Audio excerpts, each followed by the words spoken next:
Blog Talk Radio. Let's talk to Will in Arizona. Thanks for holding her on the air. First off, I am a Prison TV Planet member. Awesome, brother. Go ahead and into your points, and I'll hold you over if need be. If you really want to have an unabridged idea of what is going on today, look at it's actually a YouTube video, but it's a documentary. Adolf Hitler, the greatest story never told. He actually kicked out a lot of the bankers because they were trying to implode Germany after World War I. And it was the bankers. And when I was watching that, it was 5 hours long, and I started listening and saying to myself, wait a minute, they are just repeating history, but because we are so dumbed down in the sense of our historical knowledge. Well, I haven't seen the documentary you're talking about, but people can, I guess, check it out for themselves. It's a very well-made, excellent, and moving documentary called Adolf Hitler, the Greatest Story Never Told. I want you to do something for me as well, and I would really appreciate it. Before you listen to this interview, I want you to watch the documentary. I know you want to listen to this program right away, but if you haven't already seen it, I want you to stop this program right now and go watch the documentary first. And I'm adamant about watching the documentary because one of the biggest hurdles that the majority of people seem to have, they're basically just kind of set in their ways, and they argue that they already know everything that they need to know concerning this topic. Well, I can promise you, people, you don't know 1/10 of it. I seriously had a panic attack after I watched that documentary, The Greatest Story Never Told. And for days afterward, I was really shook up. It had such a profound impact on me, and everything started making so much sense, and I felt so... I mean, I've always felt kind of betrayed by the powers that be, but I felt more betrayed than ever. And I started looking back on my entire life and looking back at all the movies that I'd seen. I just couldn't believe it. I thought if they could pull off of this, then anything is possible. Anything. Yeah. You know, and that one, you know, I would encourage anybody watching this or listening to this to watch that hasn't seen that documentary to watch it and go back with an open mind. Open mind, and listen to that interview that you did with Dennis Wise recently. But that's most likely what got us censored from iTunes, by the way, too, that show. Yeah, well... That shows what we're not allowed to talk about. It's just it's off limits, you know? And that's what, when I was going through that sort of panic attack realization, that was it. That was the big red flag. I was like, oh my God, like of course we're not being told the truth because we're not allowed to talk about this issue. When you're not allowed to talk about something, then that's like the red flag right there. If it's off limits, then that's the thing you need to talk about the most. And the rule to remember is that history is written by the winner. I can promise you, people, you don't know 1/10 of it. Yeah, when you're not allowed to talk about something, you know, then you know something's going on. So we'll do a encore here. So hopefully the audio will work out good here tonight.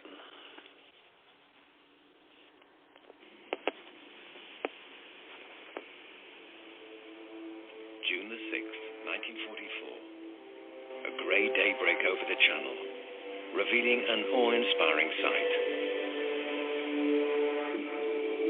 Never had such an armada been seen in the history of mankind.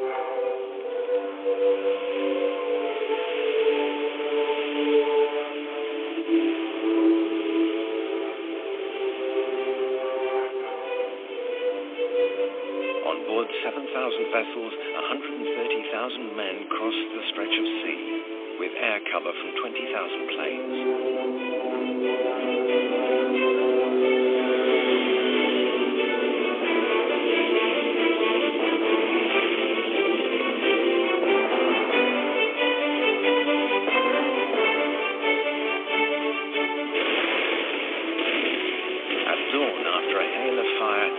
Land on the coast of France.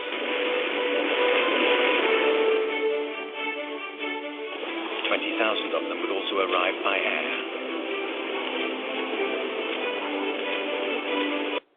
This is why I stopped shopping on Amazon. You should too. Don't spend a dime on Amazon until you watch this first.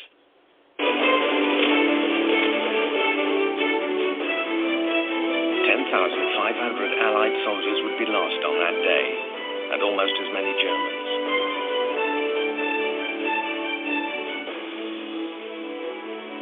7 weeks later, Paris would be liberated and the road to Berlin opened wide.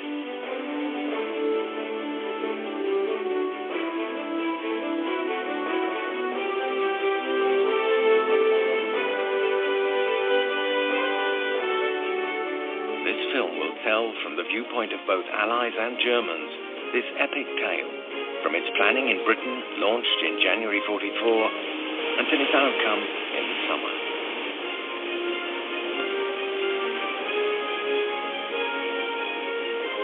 With the U.S. generals Dwight Eisenhower, Omar Bradley, British Field Marshal Bernard Montgomery, British Prime Minister Winston Churchill, German Field Marshal Erwin Rommel, and all the anonymous heroes who took part in the landings.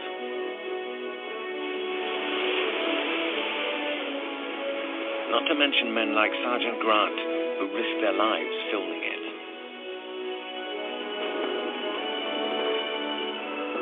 They all participated in this staggering event which, contrary to legend, was no victory march.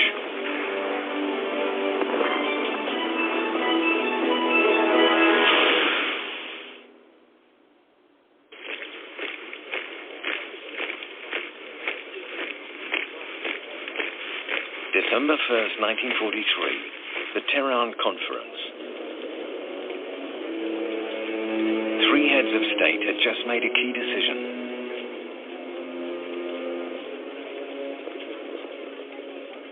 The satisfied-looking Joseph Stalin, supreme leader of the Soviet Union and its armies, at the top of the steps. Lower down, the concerned-looking British Prime Minister, Winston Churchill.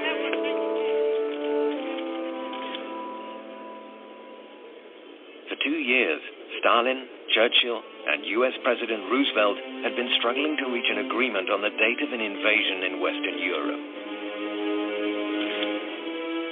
The outcome of the war and of the world would depend upon it.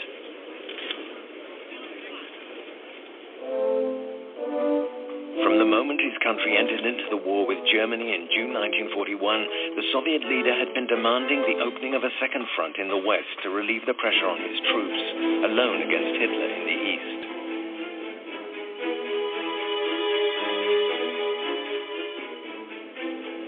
Meanwhile, influenced by Churchill, who feared attacking Germany head-on, the Anglo-Americans had vainly hoped to weaken the Axis by passing through North Africa, in order to invade southern Europe via Italy. But they were stopped short near Naples and were unable to advance any closer to Germany. For a long time, Roosevelt was hesitant. He didn't think his country was ready enough for such a huge operation. But he now wanted to put an end to the Third Reich as soon as possible, and to do so in the West. He also hoped to cooperate with the Soviets after the victory.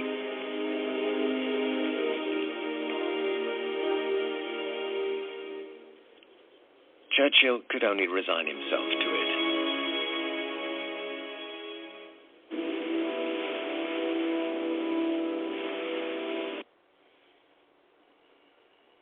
All right.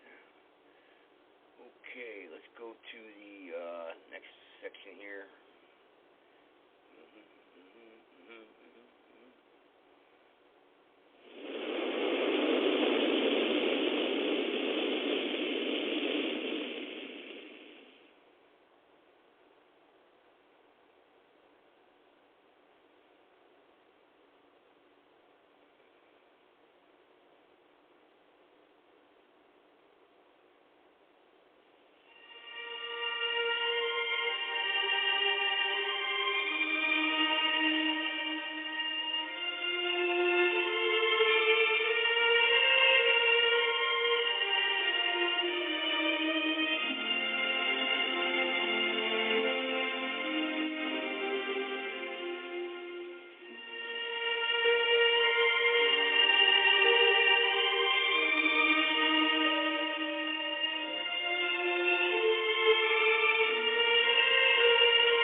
story began here in the Austrian town of Braunau, with a child born in this house, Adolf Hitler.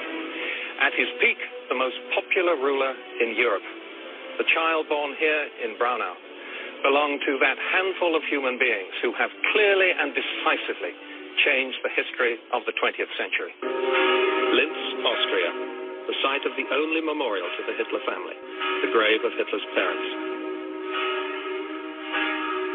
Nothing about his parents or Adolf's early life gave any hint of the extraordinary career that was to come.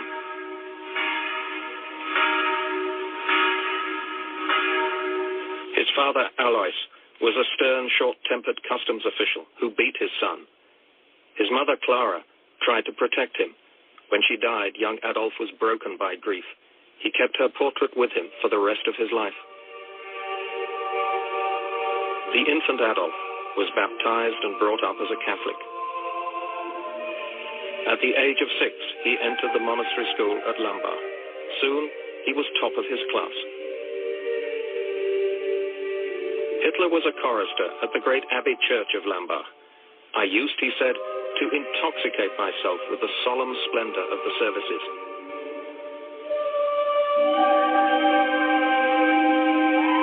Every day when he sang in the choir, he saw the memorial to an earlier abbot. Above it was an emblem which a quarter of a century later, Hitler was to adopt for the Nazi Party, the swastika.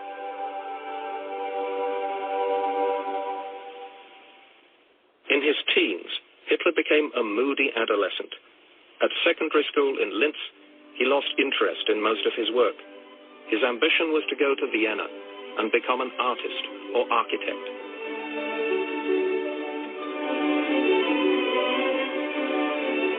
Once there, he produced architectural drawings and watercolors like these, competent, but not good enough to win the place he longed for at the Viennese Academy of Fine Arts.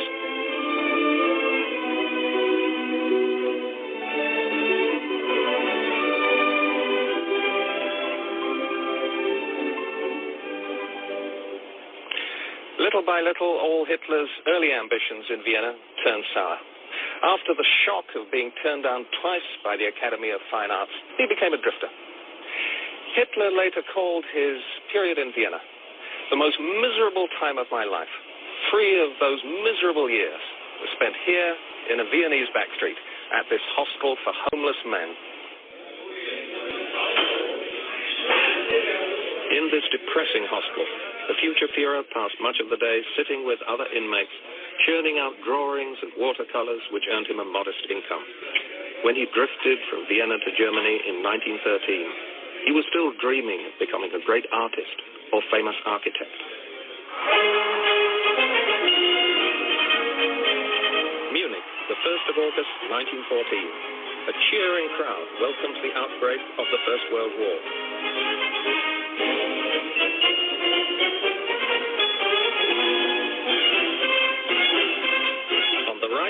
Is a photographer, and among the crowd he's photographing is the 25-year-old Adolf Hitler.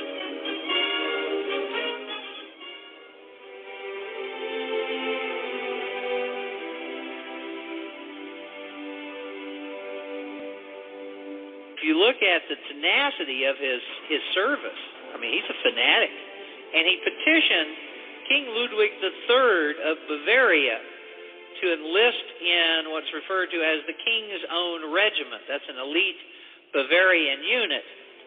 He was accepted, but put in the 16th Bavarian Reserve Infantry. And World War I is a major influence on Hitler's life. Now, he served his basic training without complaining, but he was always willing to offer his fellow comrades help. He spoke about the evil of tobacco and alcohol to his fellow soldiers. They liked him because of his drawings that he did for them. He would do sketches for them. Remember, he sketched and did a variety of things, in his youth, and was trying to get in the art school. So he really got along with his fellow soldiers. At one point during the trench duties in between 14 and 18, he will have a dog. Somebody's going to steal from him. During World War I, Adolf Hitler repeatedly volunteered for hazardous duty. His first combat was October the 29th, 1914. Hitler's unit lost 3,000 of its 3,600 men after making 5 assaults on the enemy position.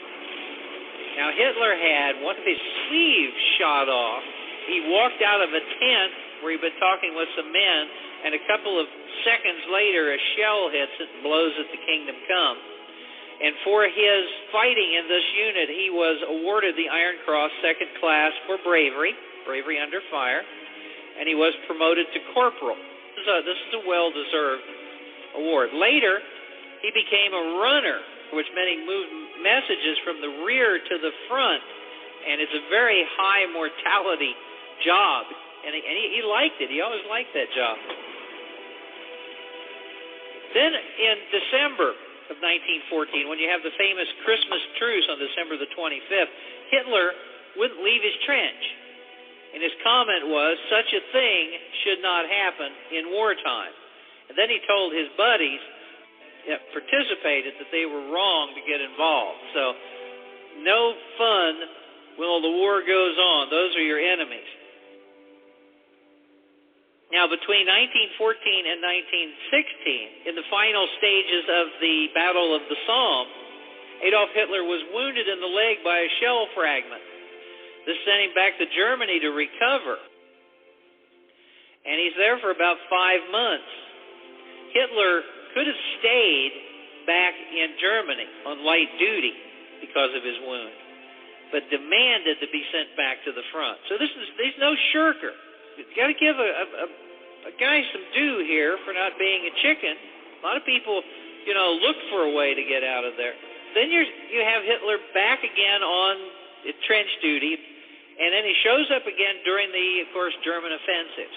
Now, during the Ludendorff offensives, he was armed with a pistol, and he captured 5 French soldiers. And for that, he received the Iron Cross First Class. And you didn't get those at any time in the war for free. You can't dismiss his decorations. He wins the Iron Cross Second Class in 1914, First Class in 1918, and then in mid-October, he got another battlefield decoration. But he's never promoted because he had a captain. Captain Fritz Wiedemann said he lacked the capacity for leadership. You just can't make those statements. As the war turned against Germany, he believed that the pacifists and the shirkers, which are people trying to get out of duty, were losing the war. And the thing that enraged him even worse is what is referred to as defeatism in the ranks. There are actually non-commissioned officers who said it was stupid to keep fighting. He beat one up. So we have a corporal beating up a non-commissioned officer and didn't get into trouble for it. He's a fanatic. The end of the war, Hitler was gassed by the British forces advancing near Ypres in mid-October 1918. They'd bloated his face up, and particularly his eyelids, constantly watering eyes, had a hoarse voice. He then had this terrible pain. He referred to it, quote, piercing pain in my eye socket. He hated leaving the front to go to the hospital. He considered it the happiest chapter in his life, being there, being something, being with people.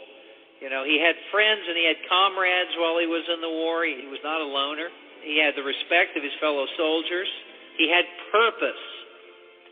By early November, Hitler's spirits had come back, and it was very common for people who had been gassed to plunge into depression because they're concerned about being blind the rest of their lives. On November the 9th, this is 2 days before the armistice, a local pastor came to the hospital and told the patients that on November the 8th that the Kaiser had abdicated and Germany was now a republic. And he told them that the war was lost. Defeat was followed by a humiliating peace at Versailles. The injustice of Versailles rankled with most Germans for the next 20 years. Unable to accept that the German army had lost the war, Hitler convinced himself that the soldiers had been stabbed in the back by communist revolutionaries and parliamentary politicians. The stab in the back, he believed, was part of a great Jewish conspiracy. Suddenly, Hitler discovered the greatest talent he possessed, the gift of public speaking.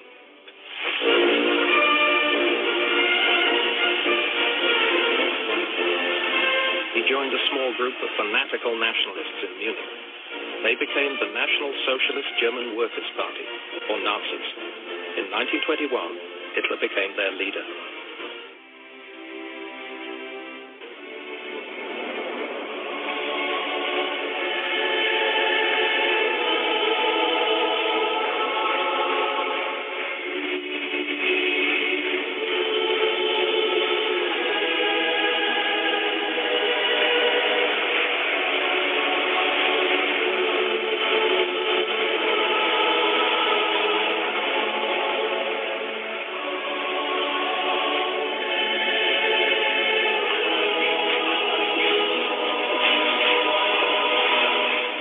The first film of the apprentice-Führer campaigning shows him as still a rather awkward figure, not yet certain of his role as Germany's Messiah. In 1923, Hitler felt strong enough to try and seize power in Munich. Emil Klein, the only stormtrooper still alive who marched with Hitler, now retraces their steps. Everything went well until the marchers found armed police blocking their exit from a narrow street. Wir waren noch singen hier, die Straße. We were still singing as we marched down the street. Suddenly, we heard shots being fired ahead of us. The procession stopped. We were speechless and couldn't explain what had happened until word came from the front of the march saying that Hitler was dead. Ich sah Männer. I saw men with tears in their eyes. And I myself was very moved too. I had great difficulty keeping myself under control. Though Hitler in fact survived the hail of bullets, he was arrested and locked in a cell at Landsberg prison. At first he was so depressed he refused to eat. Then his confidence returned as he discovered that the failed uprising had made him a local hero. At the trial, Hitler rounded on his accusers. He told the judges who gave him a prison sentence, "History will tear to tatters the verdict of this court."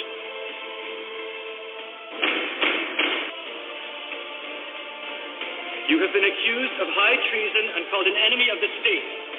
If I am guilty of anything, then I am guilty of fighting to defend the rights of the Germans.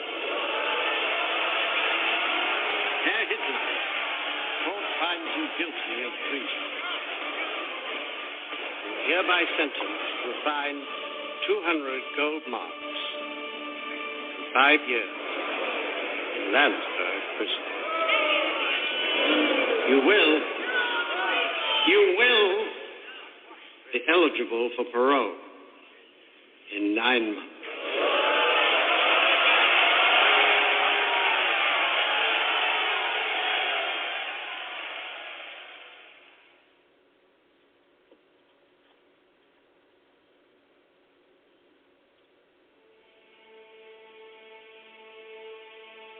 After the propaganda triumph at his trial, Hitler set out to write the Bible of National Socialism.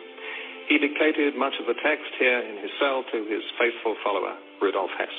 On Saturday evenings, the other prisoners sat around as Hitler read out the completed chapters to them. The book as a whole dwells on the great obsessions which had come to dominate Hitler's political thought: the Jews, racism, living space for the German people, the evils of communism and parliamentary democracy. But it also includes Hitler's views on a variety of other topics, ranging from boxing to syphilis.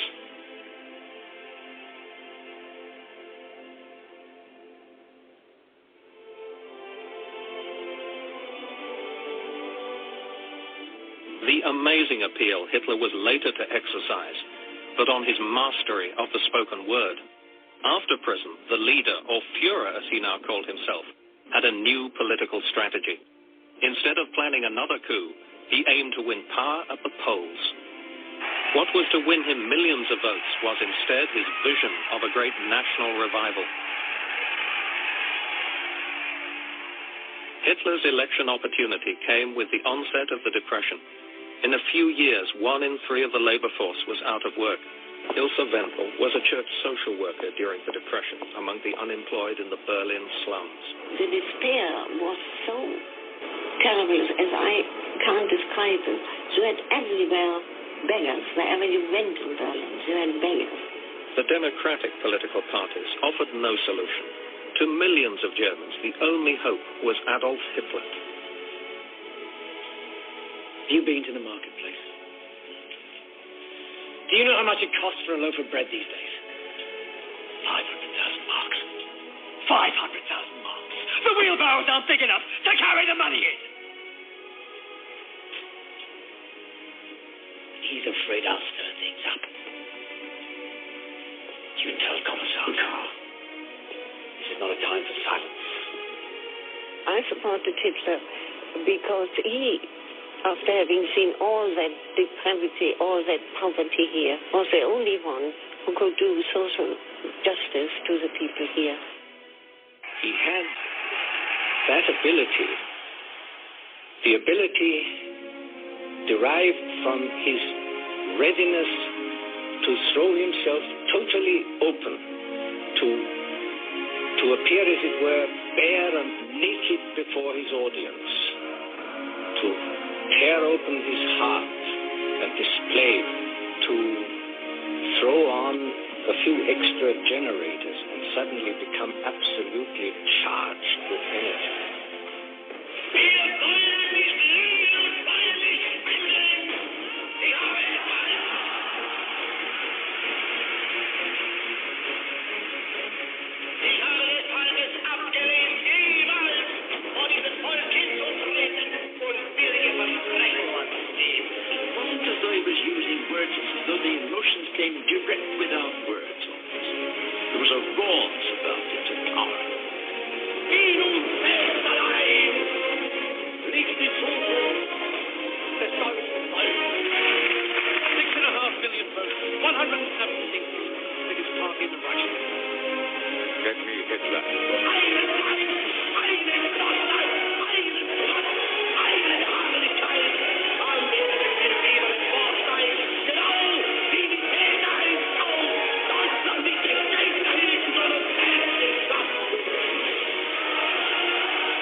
Hitler comes to power, not as he had hoped through outright victory at the polls, but as head of a coalition government. As this withering glance suggests, Hitler despises his coalition partners. He quickly outmaneuvers them and establishes his own dictatorship. A month after he comes to power, the Reichstag building, the Parliament building in Berlin, is set on fire. This happens to come at the time when he is constantly insisting that there is a communist plot to overthrow the new government and to carry out a revolution. And the Reichstag fire goes up in flames, which everybody can see. Before that night was over, he had got a set of decrees drawn up which transformed the situation politically. All the guarantees which people in any democratic state, the freedom of speech and so on, freedom from arrest, all this is swept away.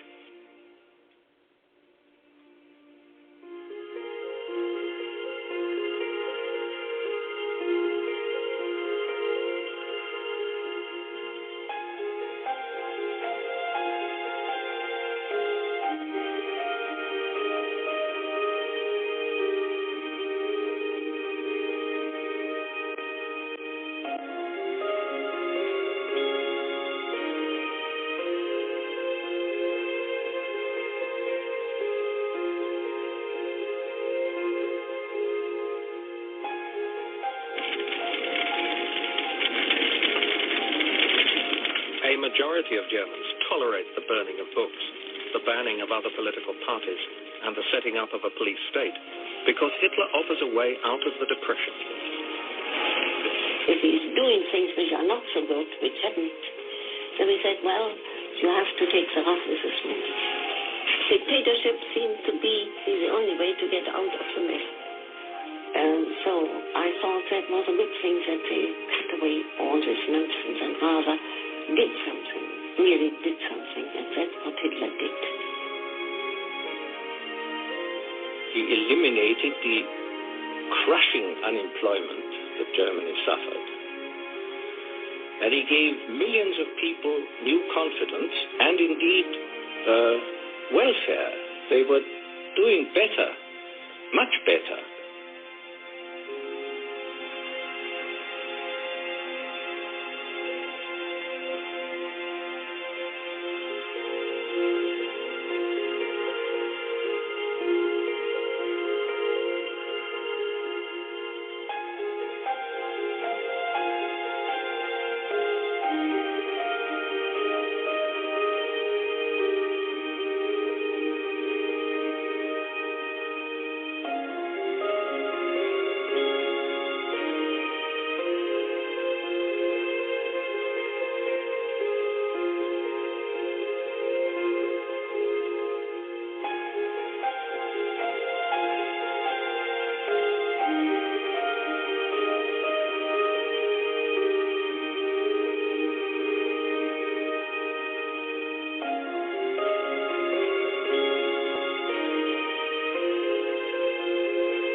They came in their tens of thousands, full of youthful idealism, to worship the Führer in the awesome surroundings of the Nuremberg Stadium. Among the worshippers in the Hitler Youth was Alphonse Hay, now a writer on the Nazi period.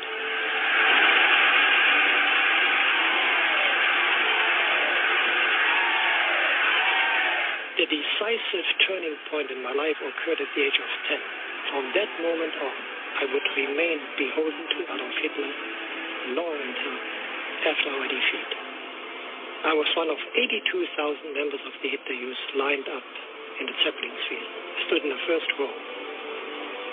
And when Hitler began to speak, we were just tingling with nervousness finally to see our God. When he appeared on the podium, I was afraid to look at my neighbor because I didn't want him to see the tears in my eyes. My knees were shaking. And Hitler beamed down on us. He calmed us down by lifting his hands, both hands, several times. When he began to speak, it was in a very conversational tone. Man to boy, father to son. Und ich weiß, das kann nicht anders sein. Denn ihr seid Fleisch. Von unserem Fleisch und Blut, von unserem Blut. Und in euren jungen Gehirn brennt dasselbe Geist, der uns beherrscht. And he said how fortunate we were to live in this new age. And he said, from now on you no longer have to fear any class distinction. You're all one. But the essence and the emphasis occurred in the final sentences. He leaned over the podium, and I know he looked straight into my eyes, and he said, you, my boys, the young of Germany, live in a fortunate time because you are the standard bearers of the movement. You will inherit what we have so far created. And from that moment on, without any doubt, I was bound to Adolf Hitler long until after our defeat. Vor uns liegt Deutschland, in uns marschiert Deutschland und hinter uns kommt Deutschland.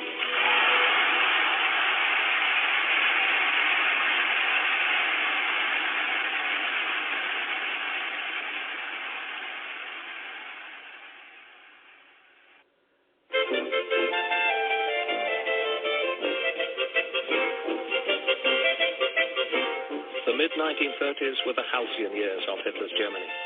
Germany was at peace, her prosperity restored, her national pride recovered. To those prepared to ignore or justify the police state, it seemed a beautiful Germany. A host of distinguished foreign visitors, many with impeccable democratic credentials, came to call on the Fuhrer at his mountain retreat, the Berghof. Among them was the former British Prime Minister, David Lloyd George. With LG was his secretary, Albert Sylvester.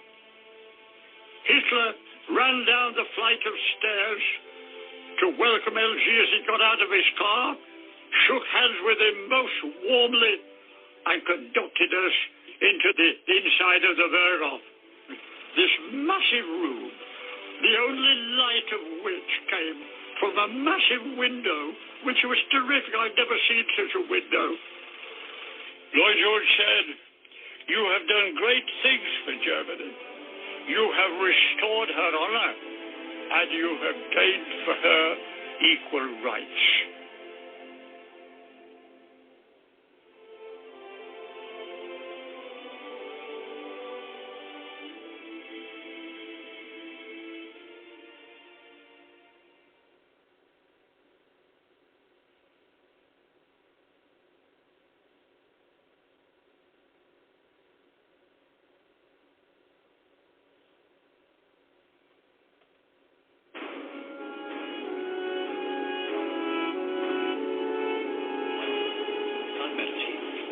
Armchair politicians care more about their money than they do their own country. Yes, but surely as your party's propaganda leader, you must know that in order to defend their money, they'll spend it, a good deal of it.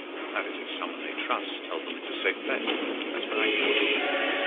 Hitler, I can make you very far.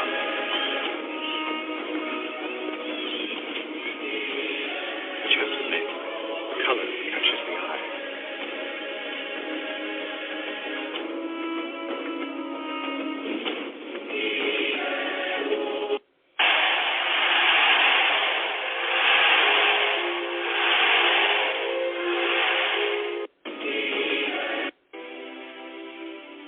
It was here, far from the millions of his followers, that Hitler felt most able to relax.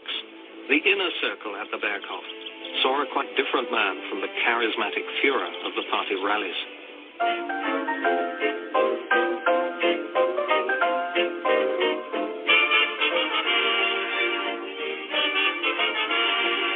Life at Hitler's retreat was both reassuring and agreeable.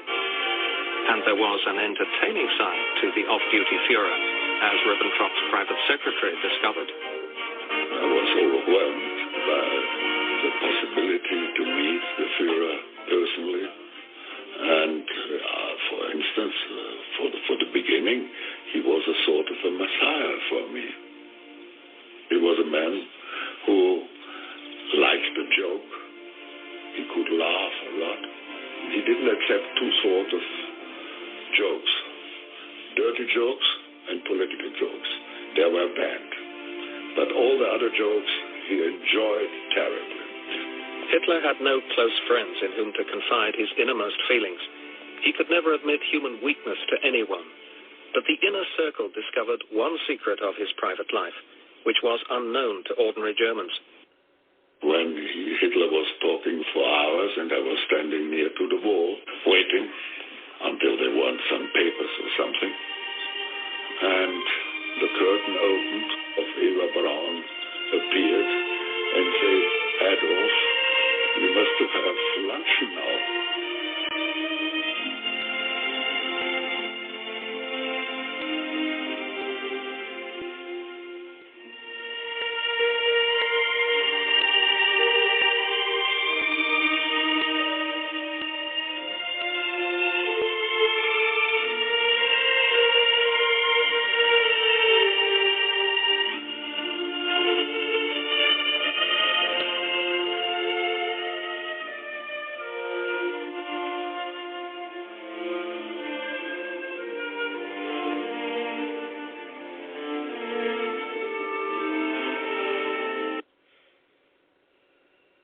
The U.S. State Department, in its 3-volume report on the origins of communism in Russia, published in 1931, reveals how Jewish-controlled German banks, under the leadership of Max Warburg, conspired as early as 1914 to send large payments to Lenin, Trotsky, and others in their attempts to bring down the Tsar.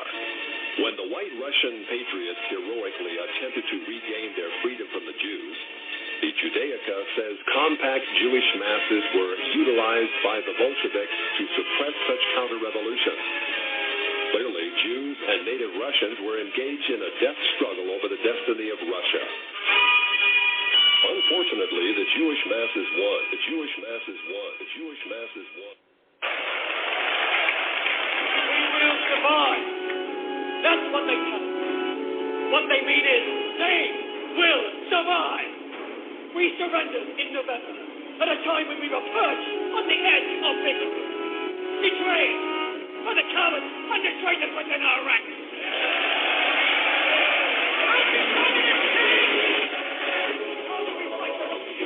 We unite. We must join together for the rise of Germany.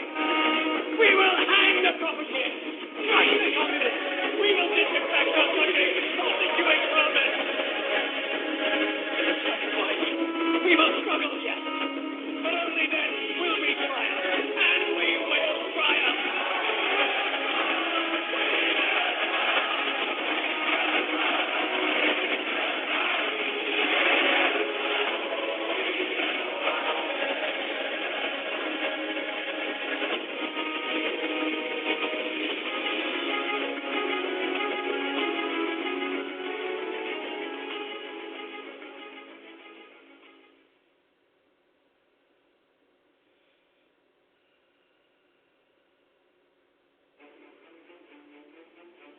1914 was the year in which World War I broke out. Within 2 years, Germany had won that war. The German submarines, which were a surprise to the world, had swept all the convoys from the Atlantic Ocean, and Great Britain stood there without ammunition for her soldiers, stood there with 1 week's food supply, and after that, starvation. At that time, the French army had mutiny. They lost 600,000 of the flower of the French youth. The Russian army was defecting. They didn't like the Tsar. And the Italian army had collapsed. Not a shot had been fired on the German soil. Not an enemy soldier had crossed the border into Germany. And yet, here was Germany offering England peace terms. Well, England in the summer of 1916 was considering that. Seriously. They had no choice. While that was going on, the Zionists in Germany went to the British War Cabinet. Look here. You can win this war if the United States will come in as your ally. The price you must pay us is Palestine after you have won the war and defeated Germany, Austria-Hungary, and Turkey. They made that promise in October of 1916. Now, that is something that the people in the United States have never been told. They never knew why we went into World War I. After we got into the war, the Zionists went to Great Britain, and they said, let's have something in writing that shows that you are going to keep your bargain and give up Palestine after you win the war. And that was called the Balfour Declaration. The Balfour Declaration was merely Great Britain's promise to pay the Zionists what they had agreed upon as a consideration for getting the United States into the war. That is where all the trouble started.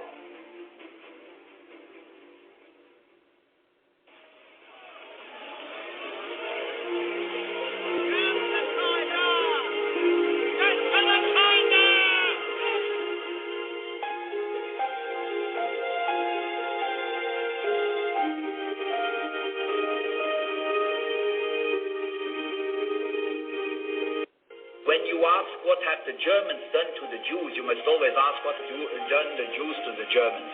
Since 1850, when the Jews got all the political rights in Germany, the German Reich, they have done three things which are really dramatic. Number one, they were a small minority of 2% of the population.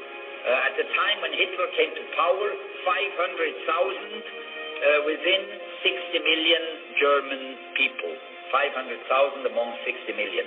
They were a small minority. This small minority managed to control about 50% of the media, to give about 70% of all judges, to have a tremendous influence in movie and in theater and in literature. They were overrepresented. This is one thing. They were absolutely overrepresented as today in England, in France, and in the United States.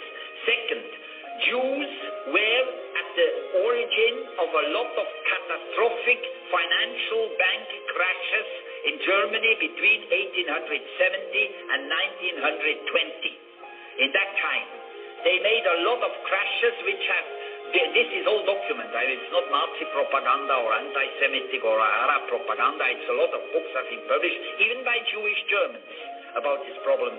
They have millions of German fathers have lost their incomes, their fortune, their savings because of these Jewish gangsters, bank gangsters and speculation people. Then the third point, which was psychologically the most dangerous of all, they have introduced into German art and culture and theater and movie decadence, immorality. The first homosexual theaters, plays, were made in Berlin in the 1920s. The first adultery theater plays were made in the 1880s and 1890s, 100 years ago, by Jewish authors. Adultery, then sexual perversions of all sorts, sadism, masochism, a lot of homosexuality, all these things, and then decadent art, an art which is absolutely ridiculous, so-called modern art. It was all pushed by Jewish intellectuals, and this created among the German people a big revolt. And they wrote books ridiculing Christianity, ridiculing Jesus. And there were furious reactions in Germany. And this is why Adolf Hitler came to power. And you see then Hitler in 2 years, from 33 to 35, he brought 6 million unemployed Germans back into their jobs. He created 6 million jobs. It's incredible.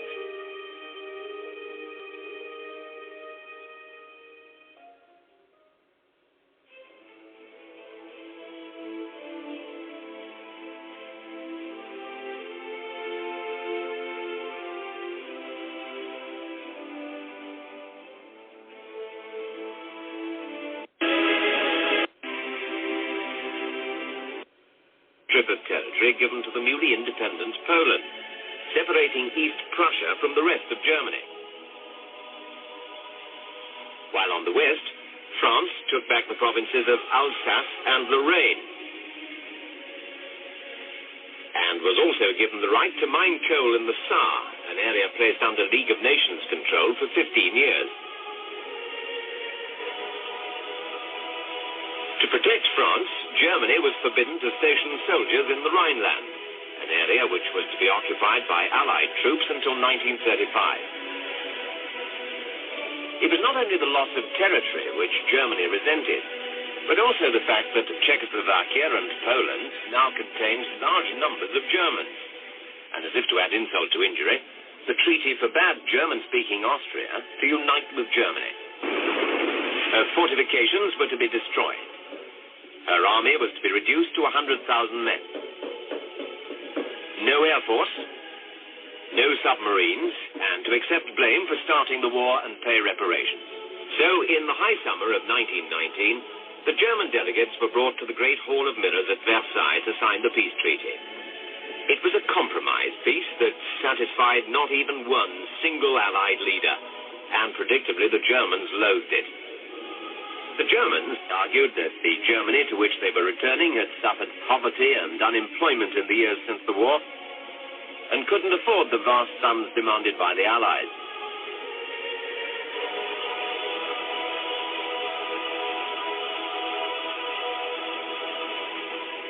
But these arguments didn't impress the Allies, who fixed a sum of £6,600 million for the Germans to pay. That sum would have to be paid in goods as well as money. Most would come from here in the Ruhr, the industrial heart of Germany. But at the end of 1922, the Germans fell behind with their payments, and Raymond Poincaré, the new French Prime Minister, decided to act. If Germany wouldn't pay in full and on the nail, then France would help herself. So, on the 11th of January 1923, French and Belgian troops entered the Ruhr to force the Germans to pay up. There was, of course, after Versailles, no German army big enough to stop them. At first, the French believed that they could make the Germans work for them. But suddenly, German politicians and people were united in a common cause: hatred of the French. And huge protest meetings were held all over Germany. Their attitude towards the Germans in the Ruhr began to harden. They tried to cut the Ruhr off from the rest of the country. German visitors were searched as if they were entering a foreign land.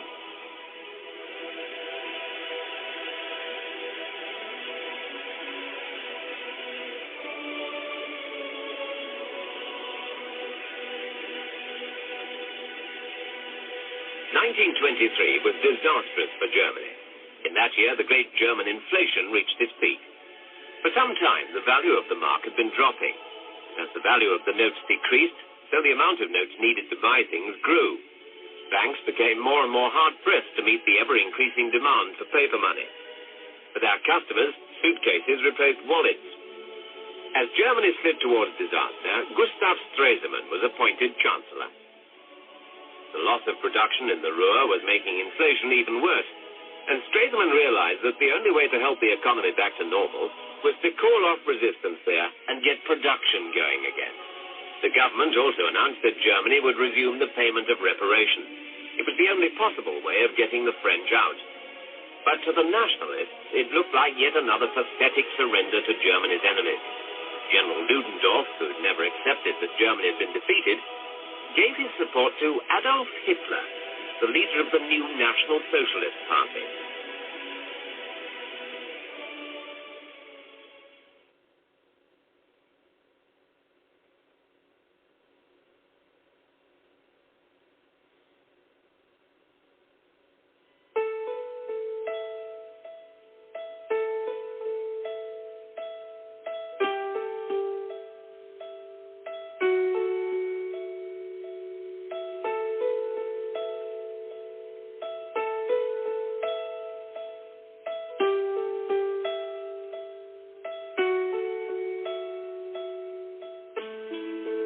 Until 1934, conflicts between Germany and Poland smoldered.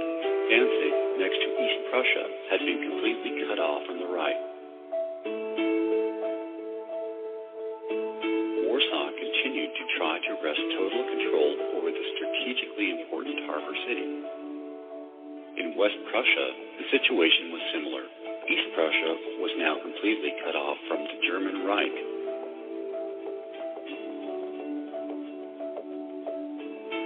Bolstered by English and French guarantees of war support, Poland has no further incentive to negotiate in good faith with Germany, and in the meantime, in Warsaw, maps are suddenly starting to circulate which contain a new western Polish border extending to just west of Berlin. All across Poland, the so-called pogroms against the minorities begin. Night after night, Polish border officials shot at the fleeing Germans. Shortly before the official outbreak of war, there were already 80,000 ethnic Germans in refugee camps in both Danzig and the German Reich.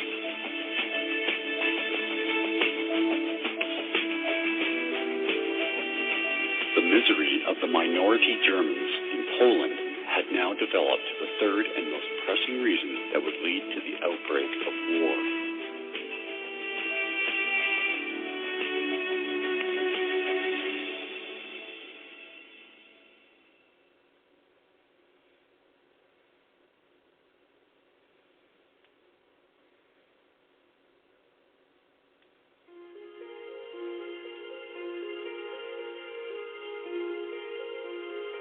Hitler now has a problem that Britain and France will declare war on them. At this point, Poland is actually committing pretty bad atrocities against the German minority in West Prussia, in the German part of Poland at that time. And so given that Poles are committing atrocities against the German minority in Poland, Hitler is now at a very tough situation.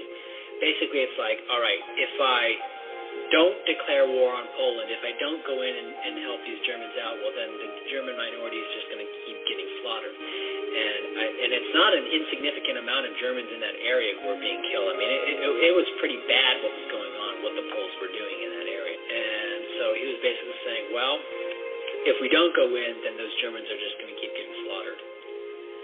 If we go in, we're going to find ourselves at war with Poland, France, and Britain, and possibly the Soviet Union. But in a move of brilliant cunning, he astonished the world in the summer of 1939 by doing a deal with Stalin. With Stalin on his side, Hitler was sure nobody else would interfere when he attacked the Poles. Whilst the military commissions of the Western powers are still negotiating in Moscow with a view of enlisting Russia in their front against Germany, Reich Foreign Minister von Ribbentrop flies to the Soviet capital to sign a pact of non-aggression and consultation with Monsieur Stalin and Foreign Commissar Molotov.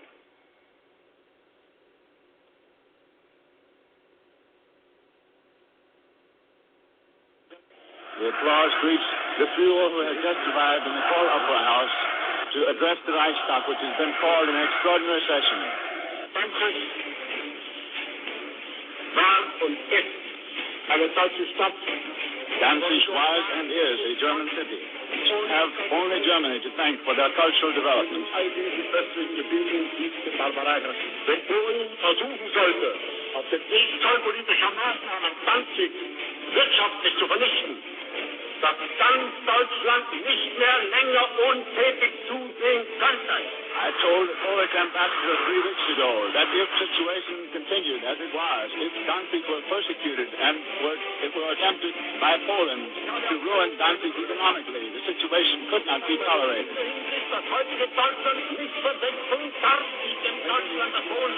We interrupt this broadcast of Adolf Hitler's speech just momentarily to report a dispatch from Paris which says that Premier Daladier of France has now called the French Council of Ministers for an emergency meeting.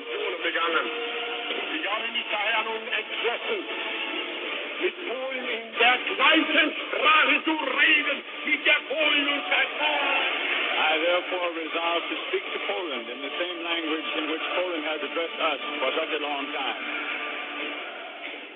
Sie wissen, dass Russland und Deutschland von 2 verschiedenen Doktrinen regiert werden. Es war nur eine Frage, die geklärt werden musste. Once again, we interrupt very briefly this talk by Chancellor Hitler to announce that in London, Parliament has been summoned to meet at 6 p.m. in London. Heute Nacht zum ersten Mal auf unserem eigenen Territorium auch mit bereits regulären Soldaten geschossen. Poland, for the first time this evening, has shot at regular soldiers upon our territory. Und von jetzt ab wird Bombe mit Bombe verfolgt. From now on, bomb will be met by bomb.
I am speaking to you in the cabinet room at 10 Downing Street.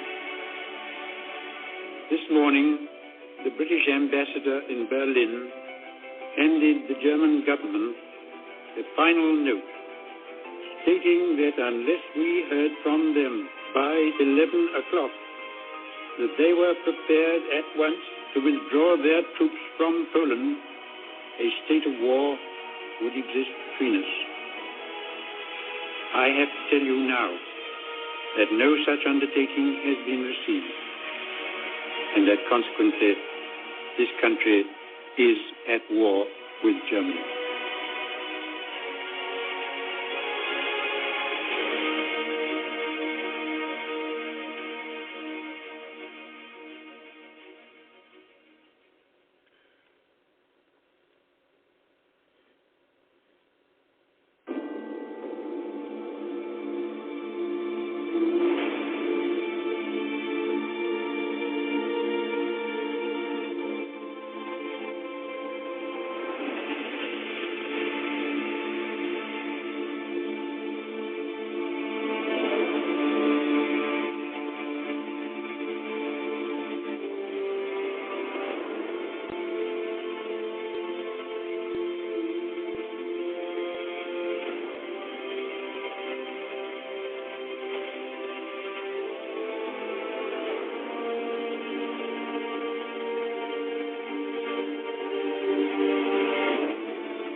The peasants were left with nothing to eat and nothing to work the soil with.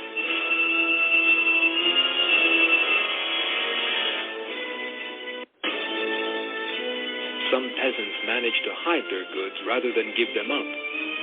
But Communist Party officials searched every nook and cranny, eventually discovering the hiding places.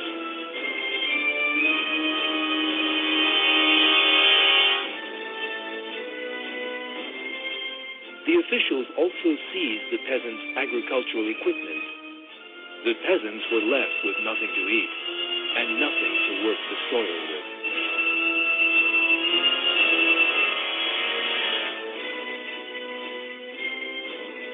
Eventually, that catastrophe that Lenin had described as the most useful for communism raised its head again: famine.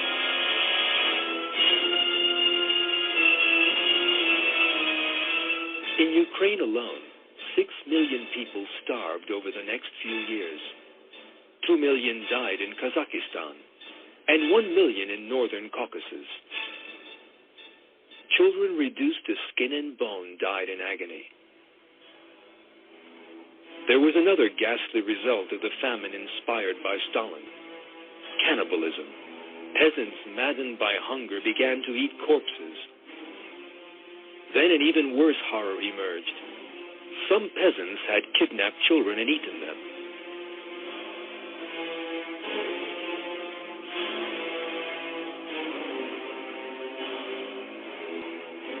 In front of these 2 Russian peasants, caught eating human flesh, lay the remains of the children they had snatched.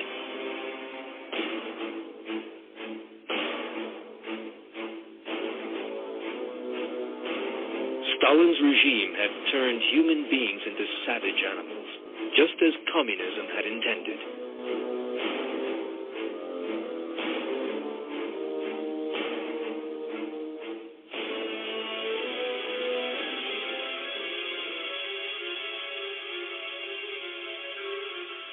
Everyone who opposed Stalin's collectivization policy paid with his life. Tens of thousands of kulaks were detained and shot.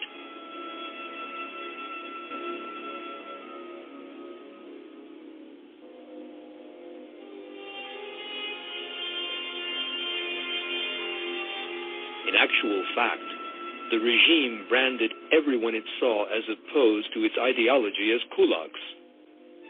Large numbers of priests and even members of their congregations who attended church frequently were arrested as kulaks.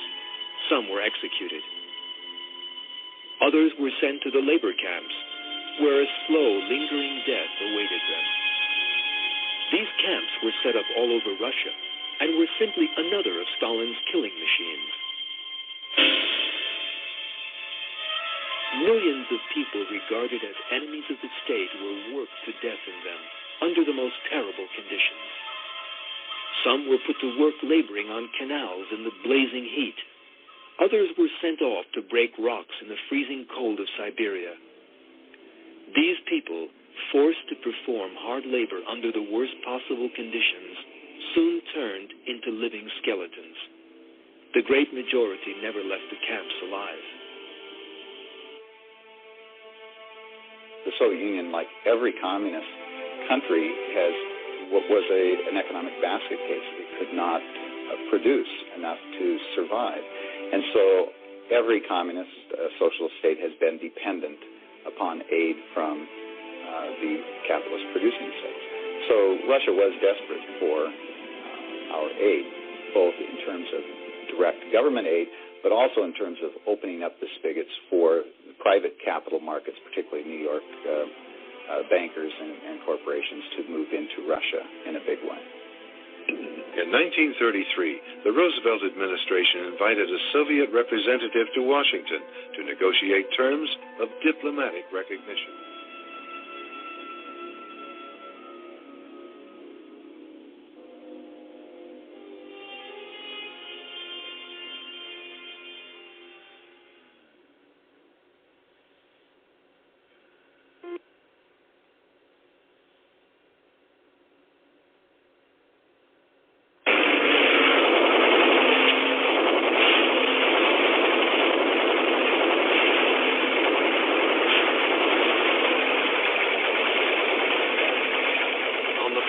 Barbarossa alone, 1,200 Soviet aircraft are destroyed in a single strike.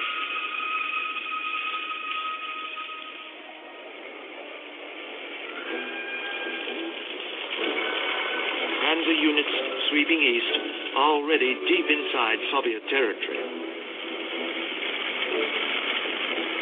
Chaos multiplies the catastrophe. Without orders from the Kremlin, Red Army field commanders lose control of their units. Dazed, cut off, surrounded, thousands of Soviet soldiers surrender. And at the height of the Wehrmacht's ferocious onslaught, Stalin disappears completely. He has every reason to hide from his people. Captured German newsreel footage shows Soviet frontier troops overwhelmed, a retreat under fire in total confusion. Whole formations surrendering. Hundreds of thousands of men entangled with fleeing civilians in scenes of biblical disorder. Yet there are some Soviet citizens who welcome the invader. To many in the Ukraine, the arrival of the Germans is a heaven-sent opportunity to throw off Stalin's yoke. Local women bless the Germans as they pass.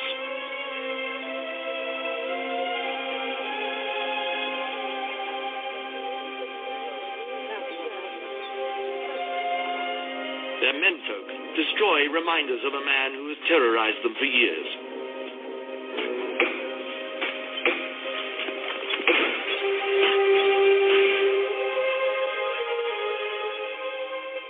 Stalin is above all stunned by the sheer speed of the German advance. Still the Germans drive east. They're at the outskirts of Kiev, Smolensk, and Leningrad.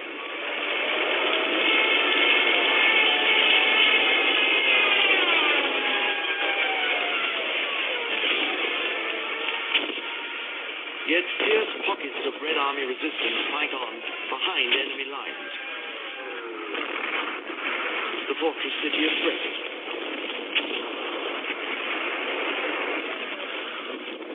The besieged Red Army garrison fights on and on.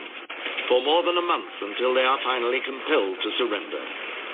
Hitler is so impressed by the tenacity of the Russian troops that he exercises rare clemency. Only one survivor is shot, the political officer at the fortress, Mikhail Fomin.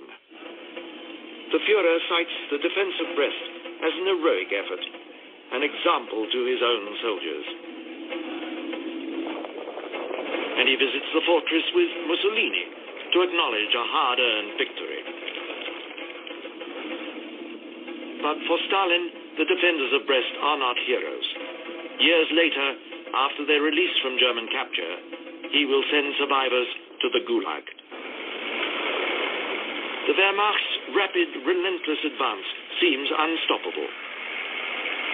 Traveling at up to 50 miles a day, panzer divisions are already approaching the heart of Stalin's empire. And in the middle of July, Stalin is forced to consider offering the Germans a negotiated peace. While Stalin contemplates a way out of the war, he's drawing up plans to punish his own troops if they surrender. In a desperate attempt to halt the rout, he issues Order Number 270. All officers and political officials taken prisoner at the front are to be considered traitors. If ever they return to the Soviet Union, they will be arrested and executed.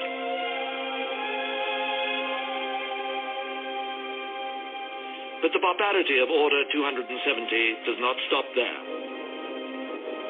The wives of captured troops also face imprisonment in the Gulag.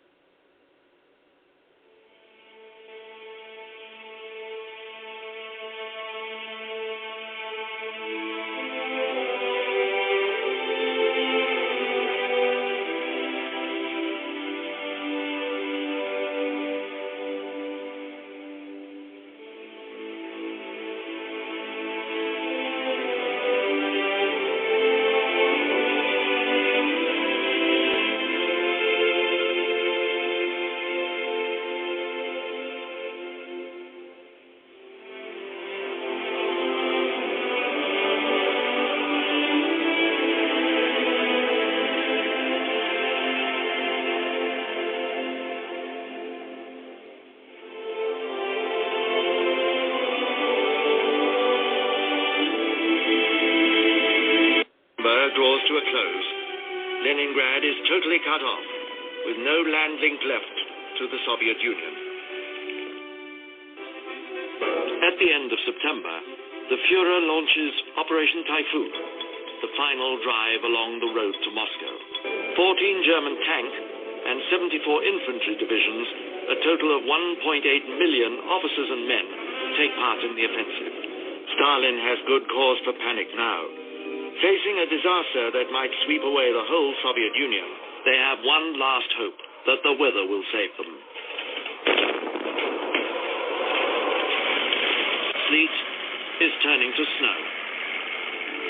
The ground, frozen at night, is now a quagmire during the day, paralyzing Hitler's overstretched war machine. On the 2nd of December, German units reach Krasnaya Polyana, 17 miles from the center of Moscow.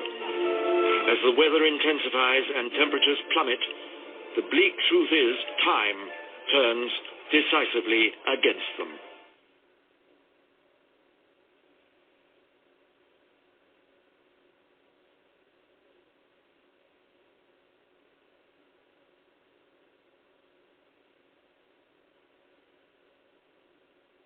Two Army privates running the Opana radar station are suddenly startled by blips on the screen.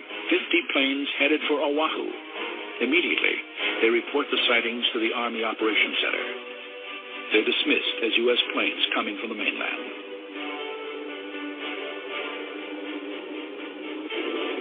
Aircraft designated for the second wave of the attack take off. Messenger boy Tadeo Fujikami picks up General Marshall's urgent cable for delivery to General Short. Commander Fuchida's first wave armada is on course.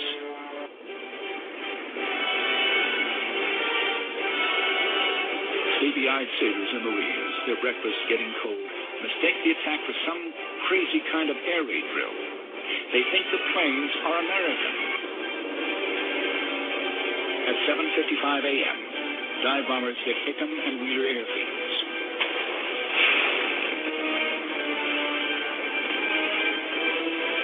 Later, torpedo planes start their run on Battleship Row. 3 minutes later, Zero Space and other air bases is Yoshida's first wave of aircraft that hits the Arizona, which erupts like a volcano.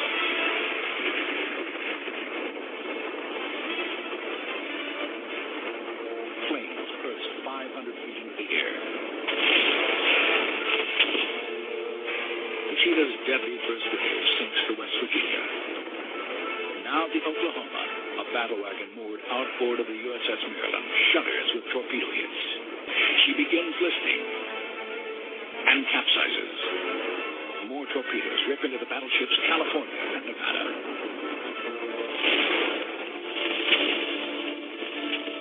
After the last bomb is dropped, the United States of America virtually has a Pacific fleet.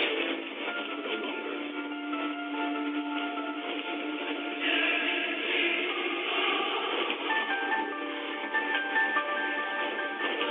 Yesterday, December 7th, 1941, a date which will live in infamy. The United States of America was suddenly and deliberately attacked by naval and air forces of the Empire of Japan.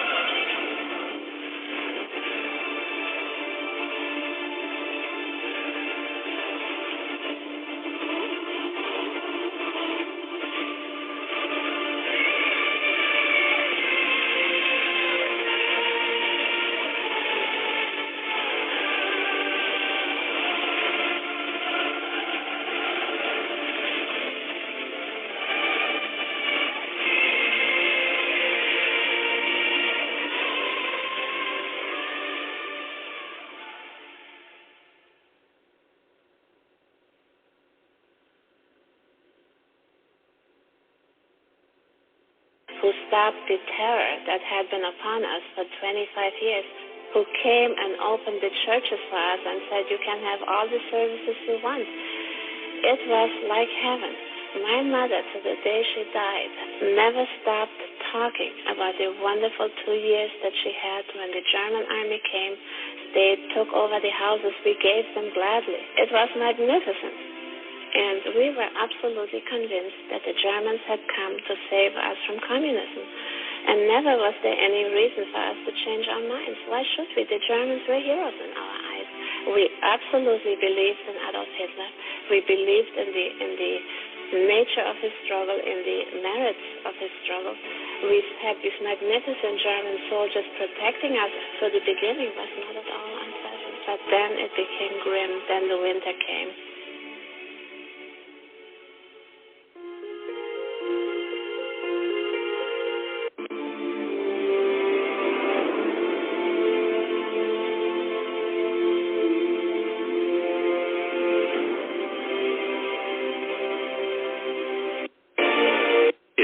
Attacked the USSR from Manchuria.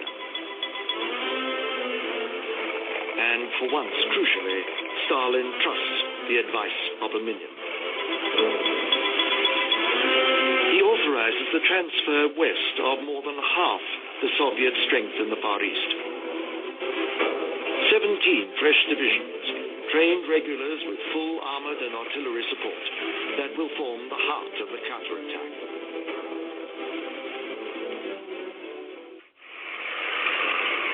The first days of December are an agony of anticipation, but on the 5th, Zhukov unleashes his armies.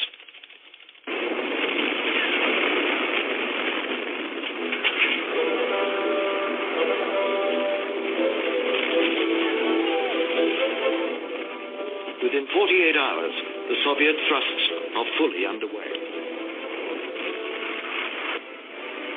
It Hitler's furious order to hold advanced positions is meaningless.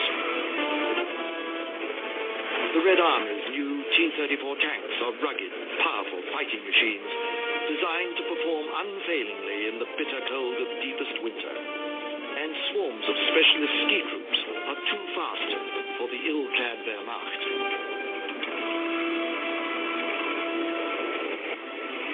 German troops can only fall back in astonished disarray as Army Group Center, the juggernaut that was to crush Moscow, is smashed apart.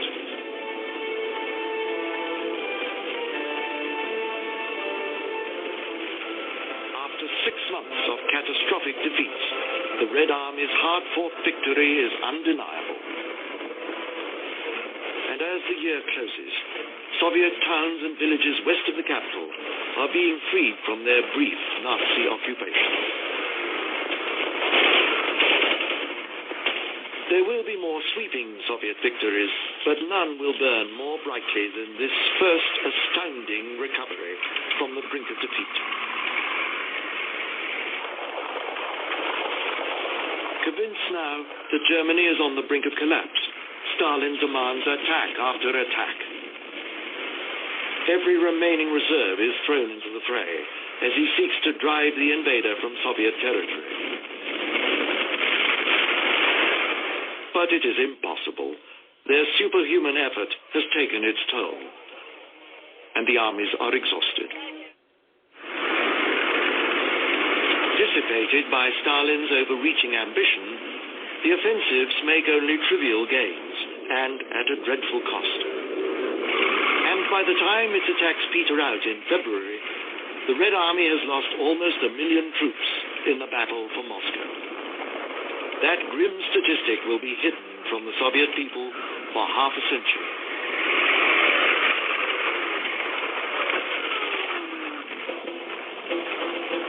The majority of Wehrmacht units may have escaped encirclement, but they could not save their equipment. Now it lies abandoned everywhere, a gigantic German scrapyard.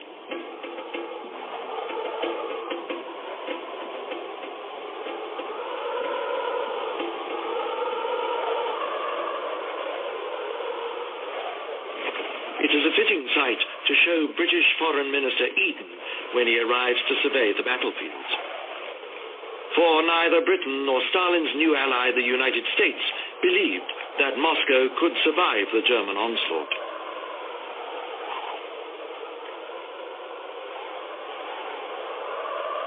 But if the Western Allies are amazed, this one victory has revealed to Stalin a mirage of complete triumph, and he is totally committed to further attack. But he has miscalculated. The Wehrmacht is not yet beaten, and a furious Hitler is planning massive new offensives. His folly will again compel the Red Army to fight in desperate defense. And so, the Soviet people must struggle on. It will be a long, painful journey, and many will not survive to its conclusion.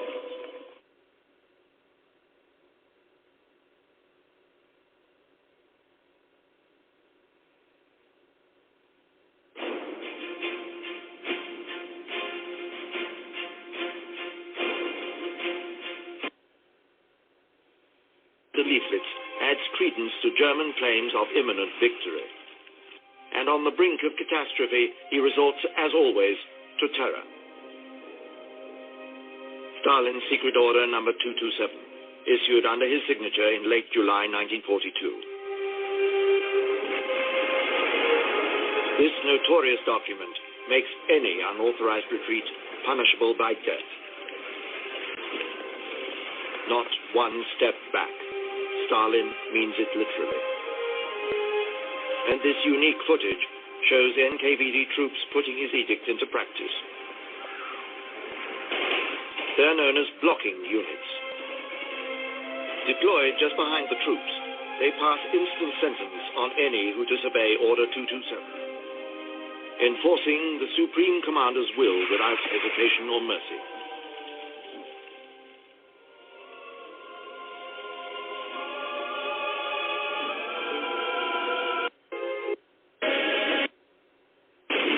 on the 19th of November, a huge artillery barrage by the southwest front pierces the front.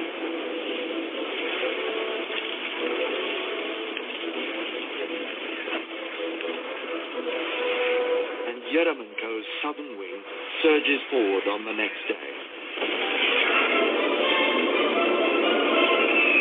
The Wehrmacht, taken utterly by surprise, cannot stop them. And as its allies collapse on the flanks, there are no reserves to stem the resurgent red tide. Within 3 days, the southwest front has taken Kalach, some 80 kilometers west of Stalingrad. And on the 23rd of November, a few miles southwest of Kalach, its advanced units meet up with Yeremenko's forces.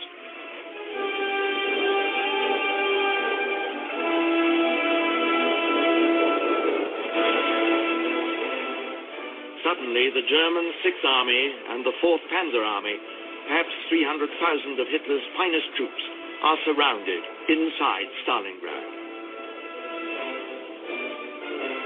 The hunter has been captured by his prey.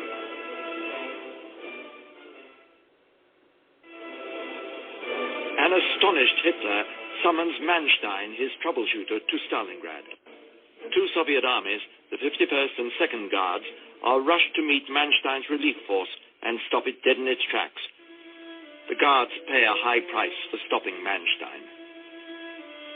Almost 2/3 of the army is killed or wounded. There will be no relief now for German troops in Stalingrad. The Luftwaffe tries, but the Red Army brings up extra AA batteries, and the lumbering German transports are blown out of the sky in their hundreds.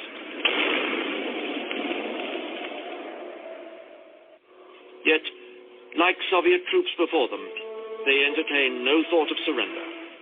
For ordinary soldiers on both sides, this is the ghastly climax to a long, dark journey.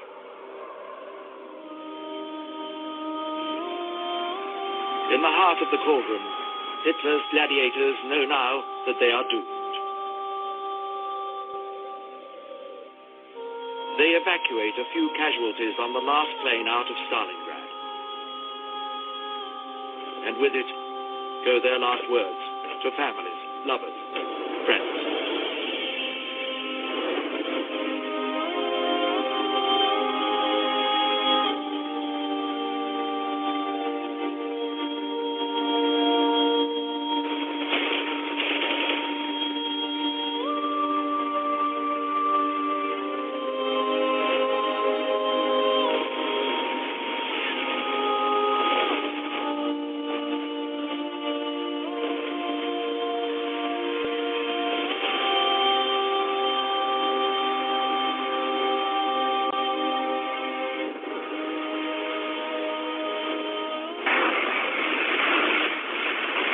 But so they fight on. The bullets are running out, and the Red Army is still coming at them.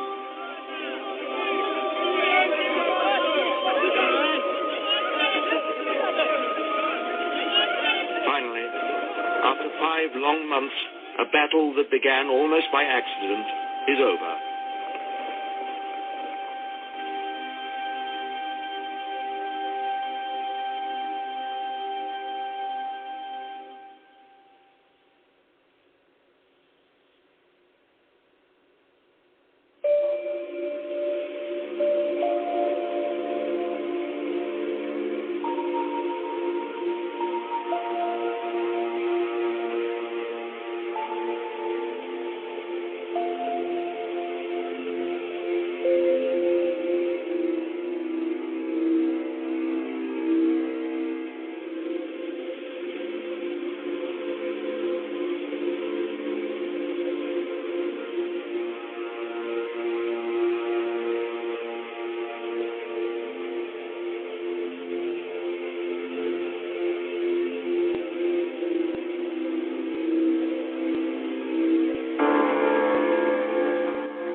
from early February, Stalin orders new offensives all along the southern fronts. Though they have fought and survived the Battle of Stalingrad, their commanders can permit them no rest. Instead, they must struggle on through the late winter blizzards, instruments of their supreme commander's lust for glory. The Red Army drives deep into Nazi-held territories, fighting exhaustion, cold, mud. Inch by inch, the infantry advances.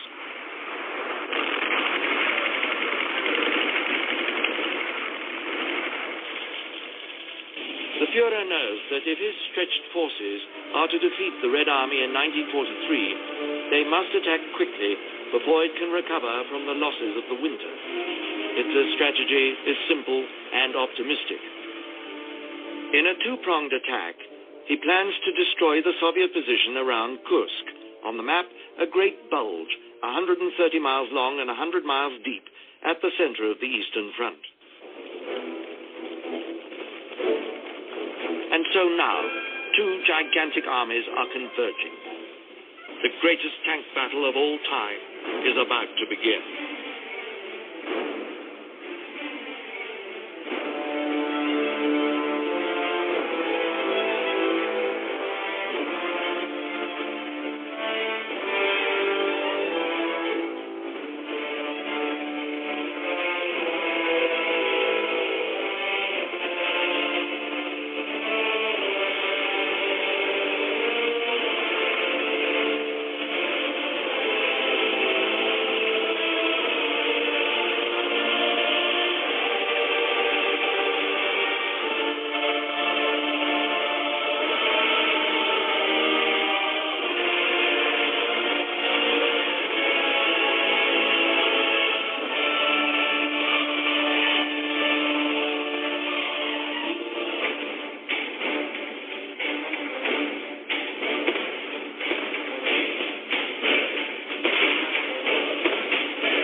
Rockets and artillery announces counter-offensives by 4 more Soviet armies sweeping around the rear of the battered German divisions.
German offensive operations are halted.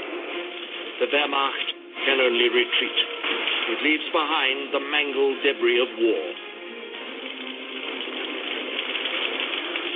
Battle zones littered with charred and broken tanks and the bodies of hundreds of thousands of men.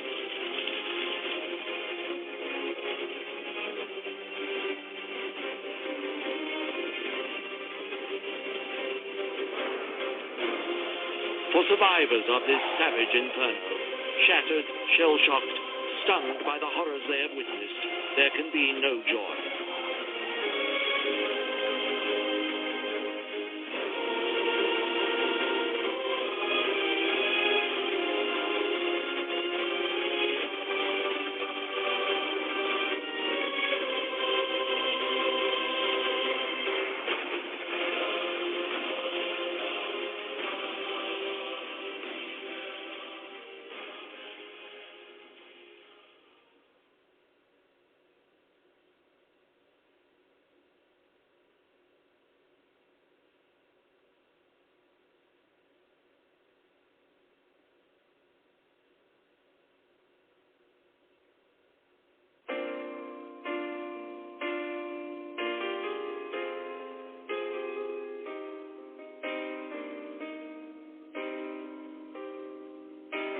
In 1943, the story changed and the Germans were pushed back. And in the pushback, they moved us with them, and we went willingly. There was no moving at gunpoint. Had we stayed back, the communists would have taken us and executed us or shipped us to Siberia. So we very willingly retreated with the Germans. Food was getting short, the horses were getting sick, the road was getting narrow, it was extremely cold. When I think of the war, I do not think of hunger so much as of cold. It was always, always cold.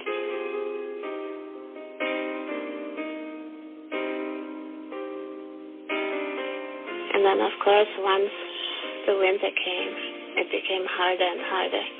We had to often stay overnight in strange houses. The army would confiscate houses, would put the refugees there. The army protected us to the end. The army never, ever let us down, never let us down to the very end. The snow fell, covering the dreams and ideals, and the snow fell, freezing the blood and the wheels, and the snow had to keep warm for survival, and the snow fell and defeated the beast's lonely rival. They took the old roads that Napoleon had taken before. They fought as the forces of light against the darkness in a holy war. One day they were looking around at the sun shining on the cold flowers. The next day they were freezing to death in the snow and the ice cold showers, and the snow fell, covering the dreams and ideals, and the snow fell, freezing the blood and the wheels, and the keep warm for survival, and the snow fell and defeated the beast's only rival.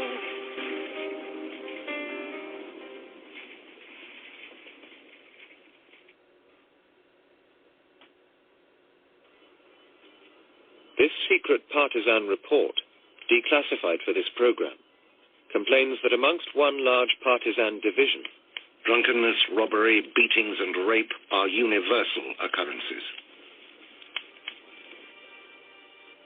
The widespread terror wrought by the partisans was not a story the communists wished to tell after the war. This rare archive shows a woman hanged by the partisans and displayed to the rest of the population as a warning.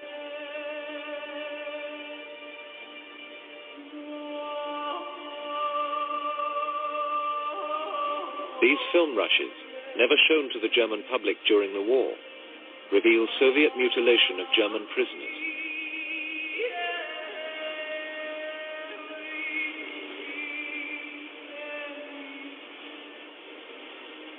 Actions like these only served to escalate the level of the German reprisal. Auf unserem Rückzug haben wir dann 20 Soldaten, also man muss sagen 4 ermordet vorgefunden.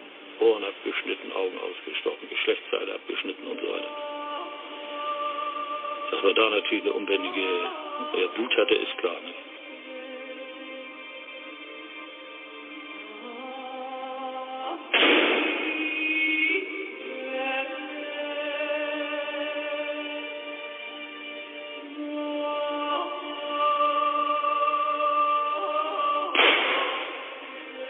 The partisans became a growing problem for the German occupiers.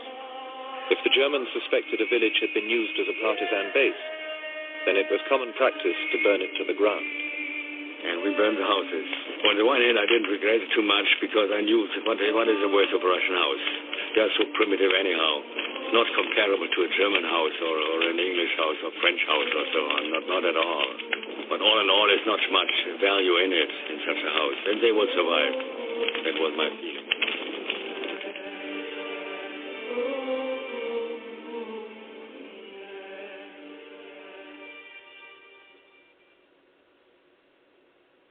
In Britain, they have forged a sword, a gift to the victor of Stalingrad from King George. Earlier in 1943, at Katyn Forest near Smolensk, German occupying authorities had unearthed the mass graves of 20,000 Polish officers.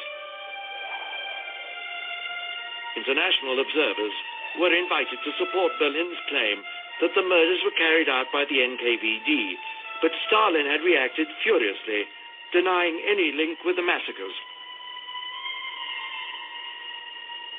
But when Allied leaders meet in Tehran, Churchill and Roosevelt back their most important ally in the face of outraged protest from exiled Poles.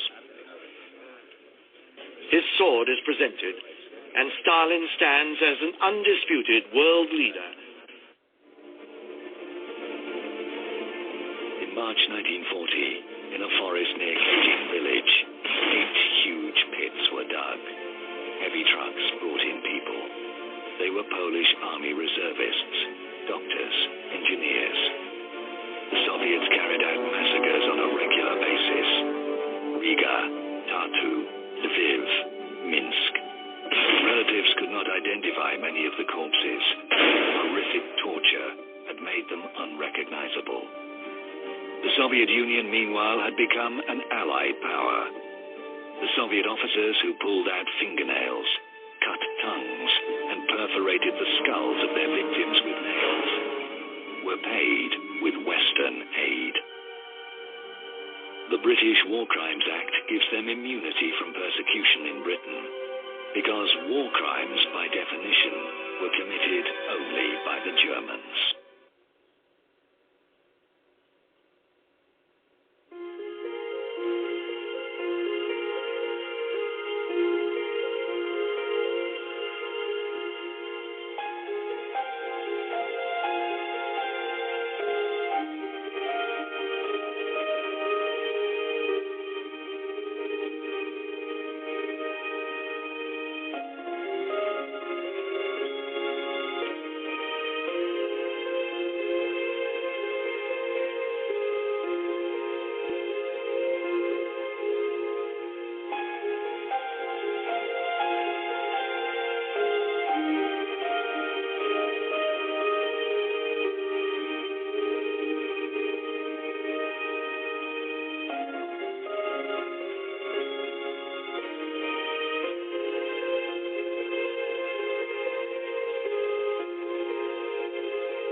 1943, central Italy, high above Mount Gran Sasso.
On Saturday, July 24th, 792 RAF bombers readied for a night attack on Hamburg. Each loaded with tons of high explosives and incendiary bombs. It was the first of a series of attacks that would continue for an entire week, codenamed Operation Gomorrah.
people were sitting there in the cellar trembling, and we saw the walls shivering. Yes, the walls were trembling, and those nights we can never forget in our lives. I cannot forget ever.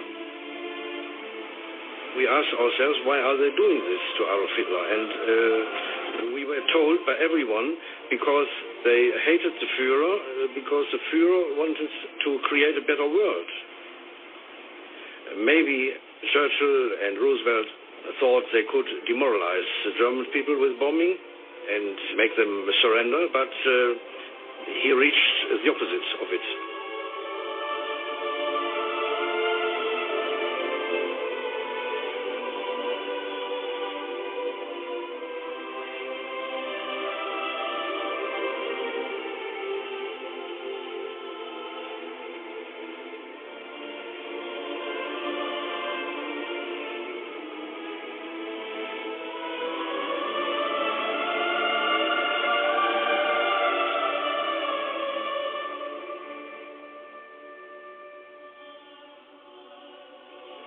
In the aftermath of the firestorm, almost 1 million refugees fled Hamburg and took with them stories of the most terrible horror that they had witnessed.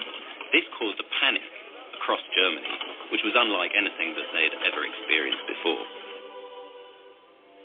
In the aftermath of the Hamburg attacks, the American and British commanders remained committed to their sharply divergent strategies. Aker continued to press precision attacks on industrial targets.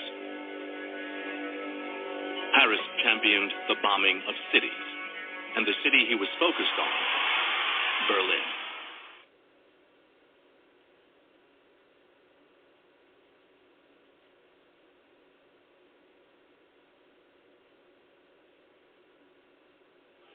Stalin's military troikas come in the wake of the resurgent Red Army.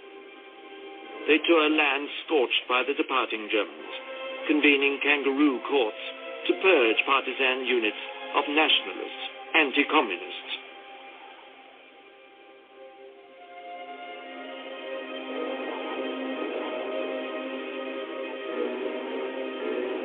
There is no hiding place for Nazi collaborators.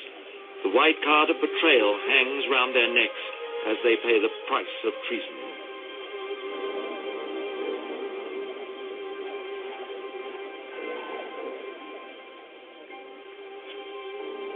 There is no pity for the young boys who flocked in innocence to join the Hitler Youth.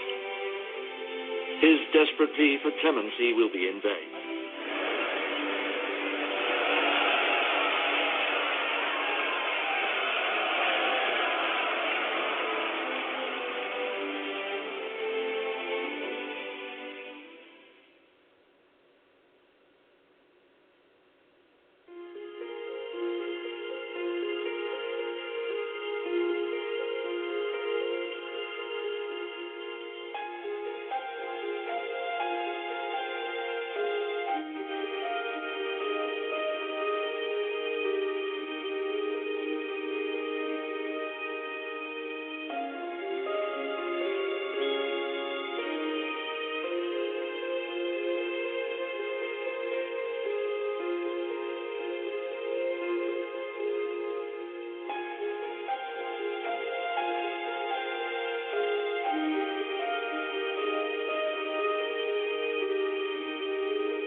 Germany at that time already was besieged by 51 countries. They were struggling for their lives, and they took us in.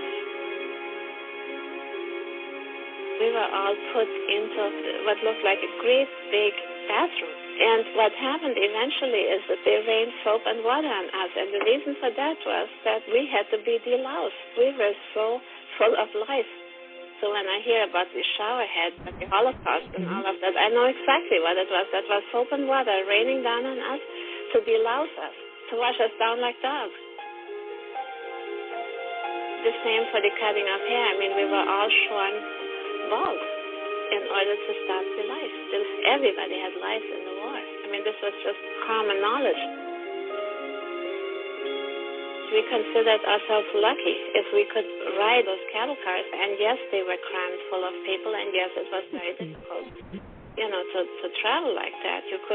Often you could not sit, you had to stand because they were crammed full. This is how it was in those years. People were hanging on those cattle cars. When you see those pictures, that could have been us. We were like that. The same when you see the bunk beds. My goodness, we were lucky if we had bunk beds where we could sleep at night. It meant we did not have to sleep outside in the snow.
On June 5th, 1944, as the greatest armada ever assembled left southern England, bound for the coast of France, history remembers it as D-Day.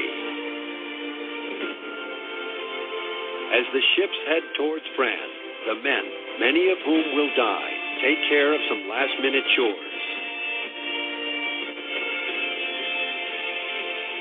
This Hitler impersonator took the men's mind off the task at hand, at least for a few moments.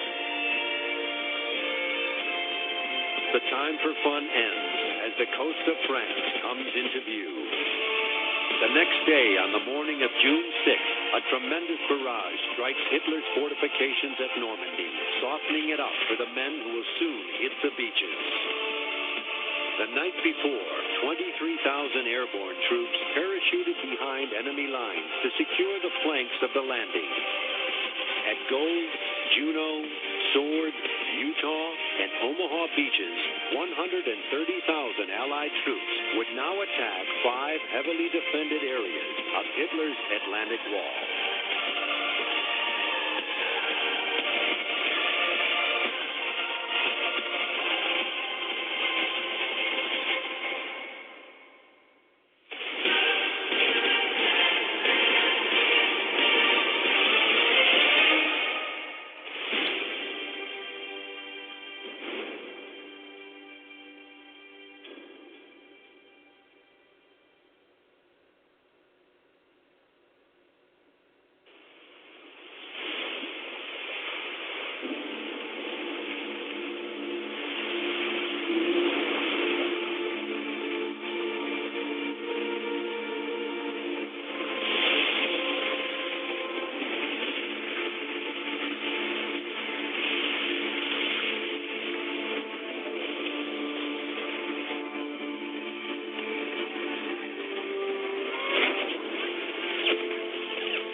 first overt signal that Stalin comes not as liberator but as conqueror is seen in late July, as General Rokossovsky takes the eastern Polish city of Lublin. Within hours of the red flag's appearance over the city, Stalin has installed a puppet communist government, the Lublin Committee. Loud denunciations by nationalist Poles in London bring little response from the Allied corridors of power, and the London Polish government is powerless to prevent this theft of its constituency. But its cries will not long go unheeded. Uncle Joe Stalin is about to drop his mask and show his true face to the world. On the 29th of July, Soviet radio issues a general plea to the Polish resistance movement, the Home Army. The carefully worded broadcast calls for active resistance to the occupying forces and gives the impression, without ever directly saying so, that the Red Army is about to storm the city. But the Red Army does not move from its positions just east of the city, and Stalin, oblivious to mounting pressure from Western leaders, grimly rejects Churchill's request for the use of Soviet airfields for RAF planes dropping supplies. Without help, the Poles are doomed. The battle for the city rages all through August and into September. But gradually, inevitably, the Polish resistance movement is decimated. Stalin bows to international criticism only in September, when an increase in Soviet aid comes too late. The last Home Army survivors surrender in early October. British Prime Minister Churchill visits Moscow, and he has come to discuss the fate of Eastern Europe. And he knows that there is little that Britain or even the United States can do to stop a man whose ambitions are backed by Red Army occupation. And so the two leaders reach a pragmatic agreement. Jotted down on a piece of scrap paper, it concedes Soviet control over Bulgaria, Hungary, and Romania in return for Stalin's guarantee of non-intervention in Greek politics. The future of Yugoslavia is left open, and Stalin refuses even to discuss Poland.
Assassination could snap the bonds of loyalty which still bound millions to Hitler. The only plotters with access to the Führer were army officers. The officer who came closest to killing Hitler was Colonel Klaus von Stauffenberg. He had his opportunity at a briefing on the 20th of July, 1944. This was the time precisely when we were in a very precarious military situation, and the only man who could possibly stave off disaster was Adolf Hitler. That opinion was shared by many Germans. Germans who had demanded onto the public.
Young men who joined the SS were trained like no other army in the world. Military and academic instruction were intensive, but it was the physical training that was most rigorous. They practiced sports with excellence. Each of them could have performed with distinction at the Olympic Games. The extraordinary physical endurance of the SS on the Russian front, which so amazed the world, was due to their intensive training. The most striking feature of the Waffen-SS was that it was composed of volunteers from some 30 different countries. What cause gathered them, and why did they volunteer their lives? Was it a German phenomenon? At the beginning, yes. In addition to Germans from Germany, Northwestern Europeans, descendants of Germans from all across Europe, enlisted. Then in 1941, during the Great Clash with the Soviet Union, rose the European Waffen-SS.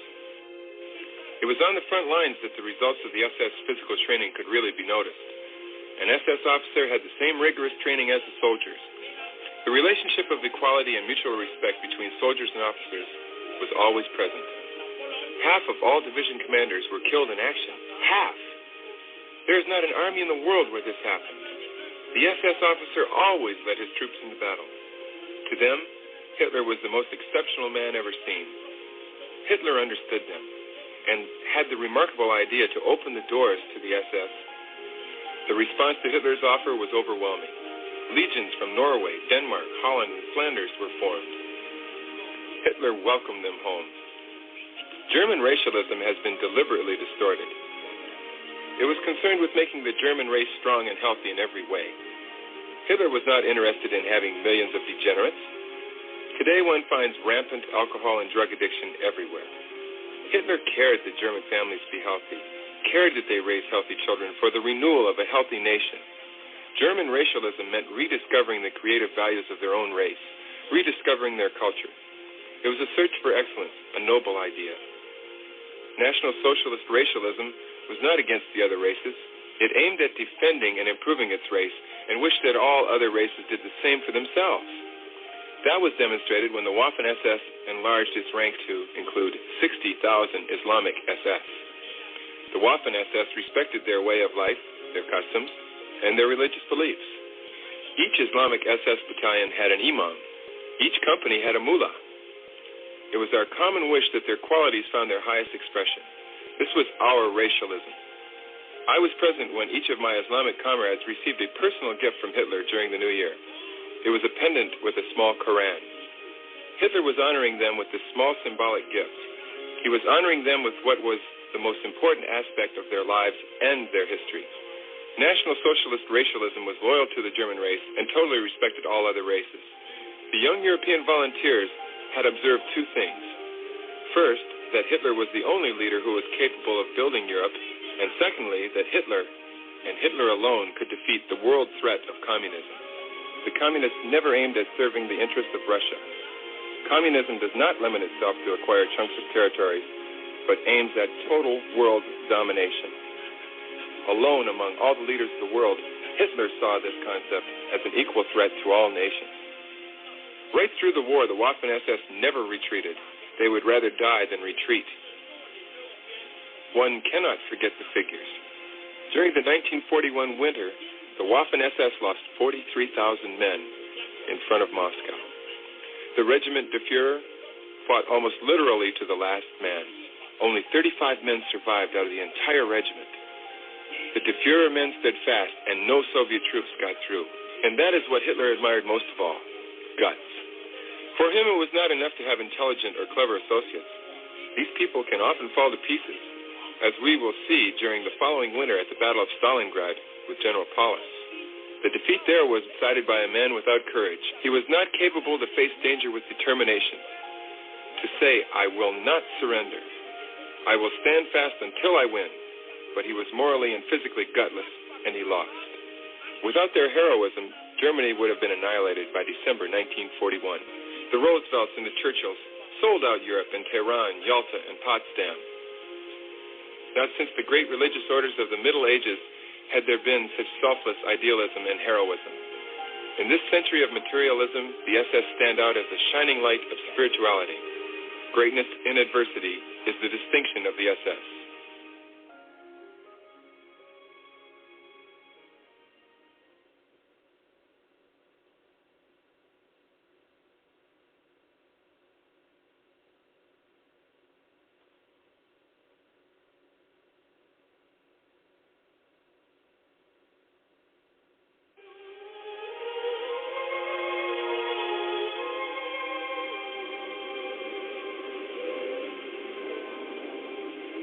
With the return of the Soviet forces in 1944, the mountain peoples, Ingushi, Balkars, and above all Chechens, are rounded up in dawn raids of new horror. Mobile NKVD units are sent into the hills.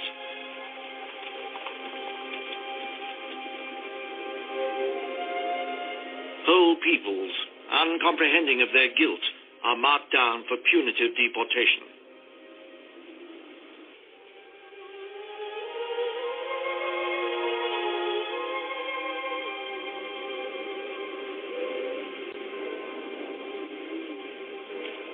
It is the tragedy of a small nation in the hands of a vast and ruthless state. They're dragged from their homes, their lifestyle destroyed, leaving whole areas empty of any inhabitants. And when German troops are driven from the Crimea in May, Stalin is convinced the Tatar people have been guilty of collaboration with the enemy.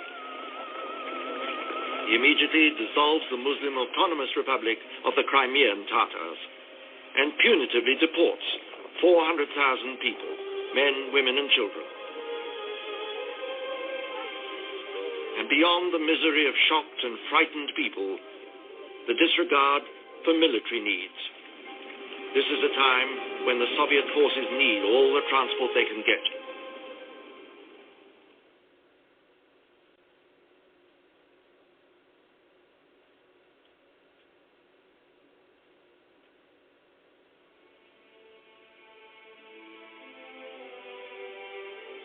East Prussia, with its forests and lakes, was the first part of pre-war German territory the Red Army entered.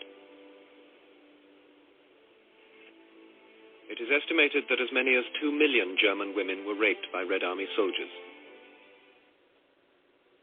From 1944 to 47, what occurred to Germany in the last year of the war and the immediate post-war years was a crime so terrible. The world has never experienced such a crime like this. And the fact that it remains a secret doesn't mean it's any less of a crime, but it probably was the largest, the darkest, and the bloodiest secret in world history.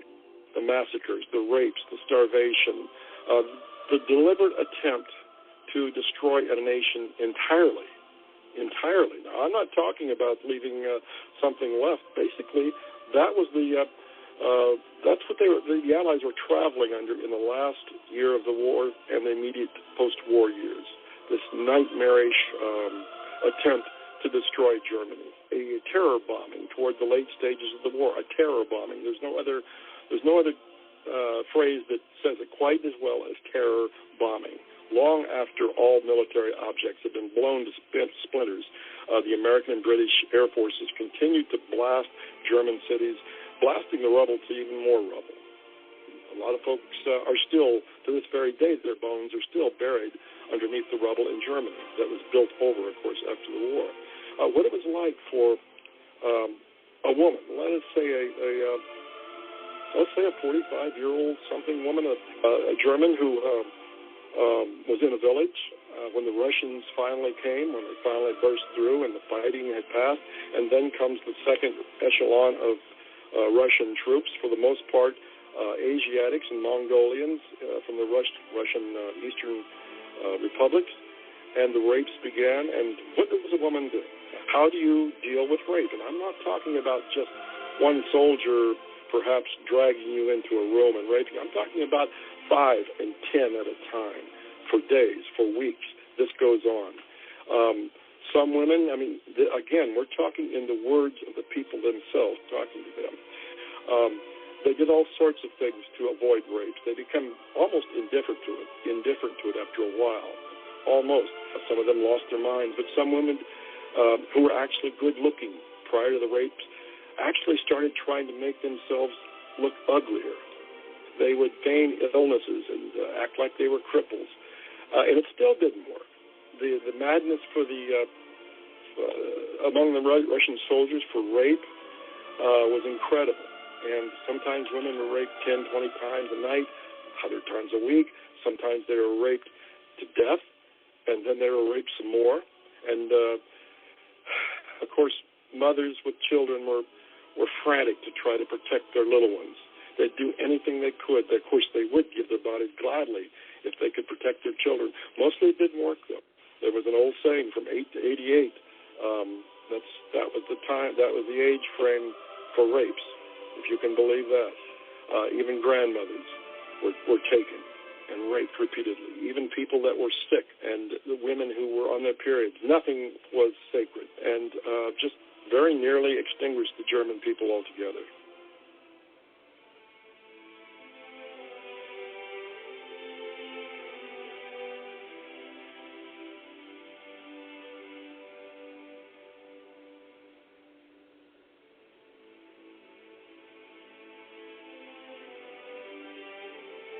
Если вы знали, что кто-то кого-то изнасиловал, то... Да, никто на это не обращал внимания, наоборот, рассказывали солдаты друг другу, и, так сказать, это был такой импульс, так сказать, его геройства или доблести, или как так сказать, что он там переспал с такой-то, понимаешь, женщиной, или одной, или двумя, тремя. Даже если кого-то там и убили, ну так мало ли что-то, это же война. А подумаешь, большое дело там, понимаете, переспал солдат с какой-то женщиной там или девушкой. Все дальше и дальше продолжает победный путь на запад, прославленный в боях дивизии.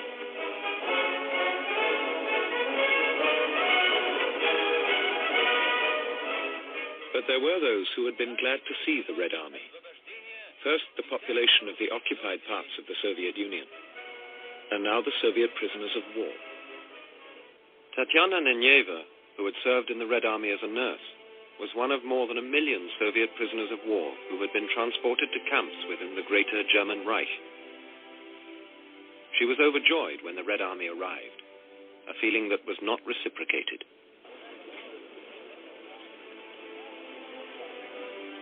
Nearly 2 million Soviet prisoners of war were liberated by the Red Army. All were to suffer at the hands of Stalin.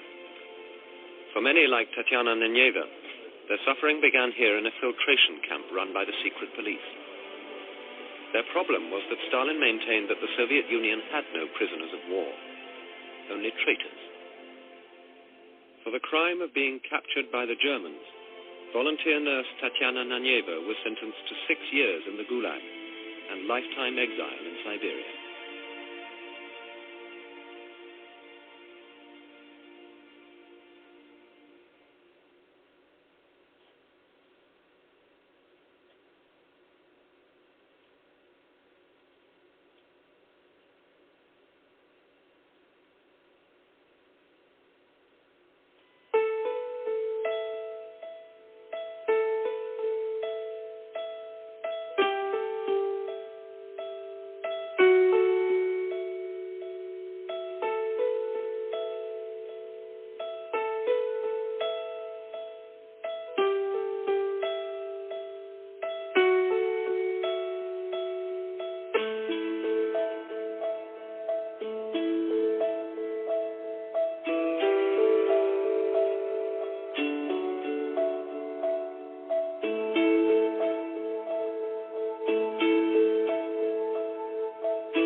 In December 1944, American forces were pummeled by German panzer divisions in the Ardennes Forest.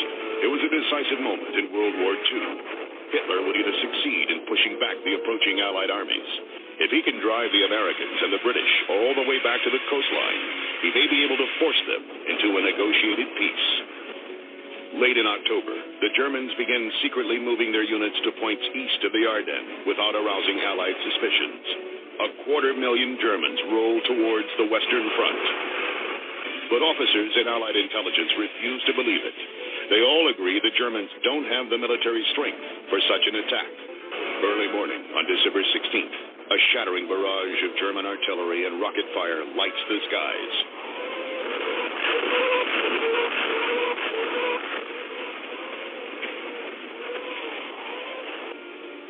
Gloomy weather for the next several days provides effective cover for the German might that churns over the roads.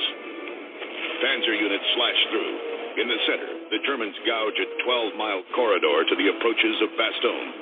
They are ordered to surround and bypass this town, then drive for the Meuse River.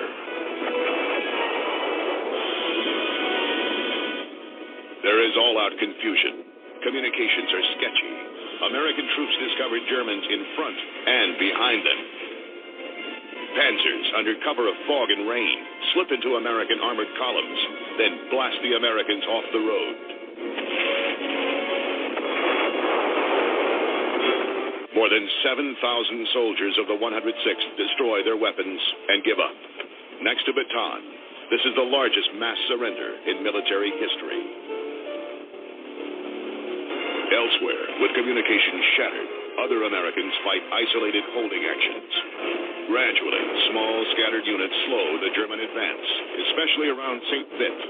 The 5th Panzer Army had good success in the southern part of the invasion. However, the effects were not what the Germans had wanted. They were trying to race to the Meuse River in 2 days.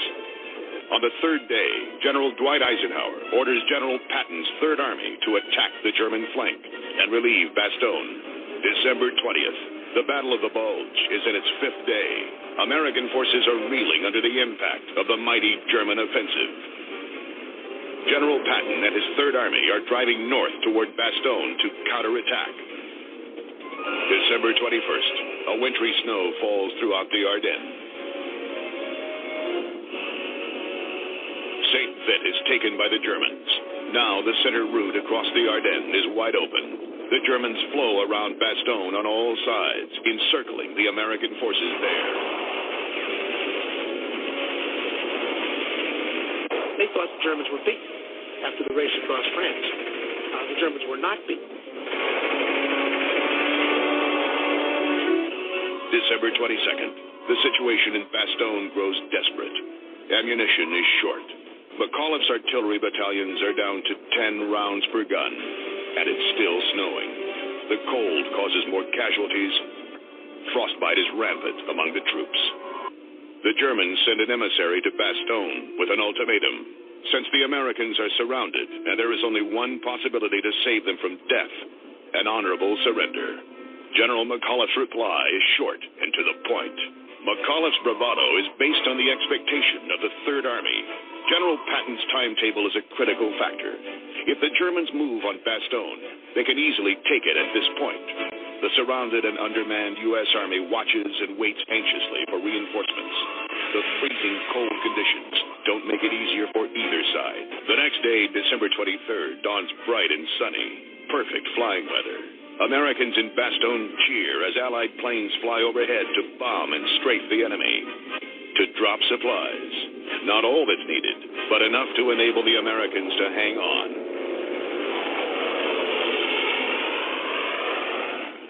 On Christmas Day, news reaches Bastogne that the western spearhead of the German 2nd Panzer Division has been stopped just short of the Meuse. When Hitler is told by his generals, he orders the expected all-out attack.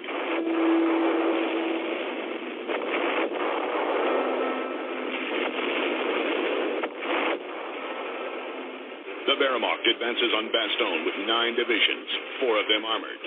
A great part of this effort is aimed at closing the American corridor to the south. On January 3rd, the Allies launch a 3-pronged counterattack. By January 16th, patrols from the 1st and 3rd Armies meet north of Bastogne. By early February, the Germans have been pushed back to where they started. By the end of the Battle of the Bulge, they knew they couldn't win. And from that time on, the remains of the Panzer Lehr Division was sent to the Eastern Front, where it was eventually destroyed. It became clear that the German army no longer could fight on the Western Front.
While the Western Allies were held up in the Ardennes fighting the Battle of the Bulge, on the Eastern Front, the Red Army was making good progress. They entered Warsaw on the 17th of January, 1945. The locals cheered as the Polish units in the Red Army passed by. They did not know that some of the officers they applauded were from the Soviet Union and were only pretending to be Poles.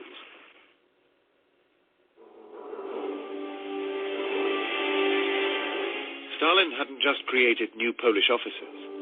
He'd created an entire new Polish government. Unlike the Polish government in exile, this group of tame Poles would do just what Stalin told them to.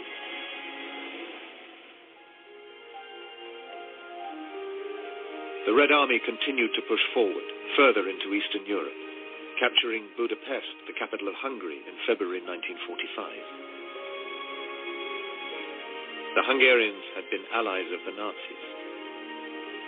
Together with the Germans, they had fought fiercely against the Red Army. Now they would pay for it.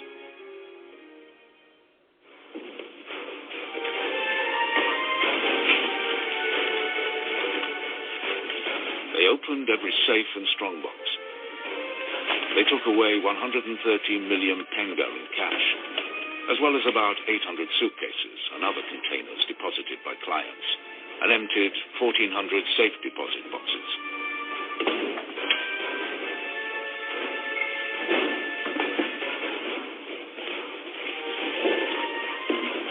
Nearby, other Soviets took paintings and other works of art worth billions of pounds, including works by Renoir, El Greco, and Goya.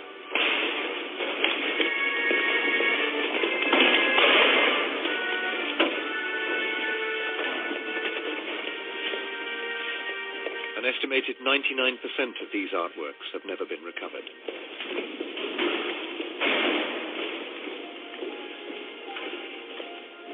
As well as the wealth of the city, the population was also at the mercy of the Soviet occupiers. And what happened to them in the aftermath of the Soviet victory in Budapest was to become infamous. So bad was the situation in Hungary that a group of Hungarian communists in Kőbánya sent a letter of complaint to the Soviet authorities. In January, when the Red Army arrived, they committed a series of sexual crimes in an outbreak of savage hatred. Drunken soldiers raped mothers in front of their children and husbands. Girls as young as 12 were dragged from their fathers and mothers and raped in succession by 10 to 15 soldiers, from whom many of them caught venereal diseases.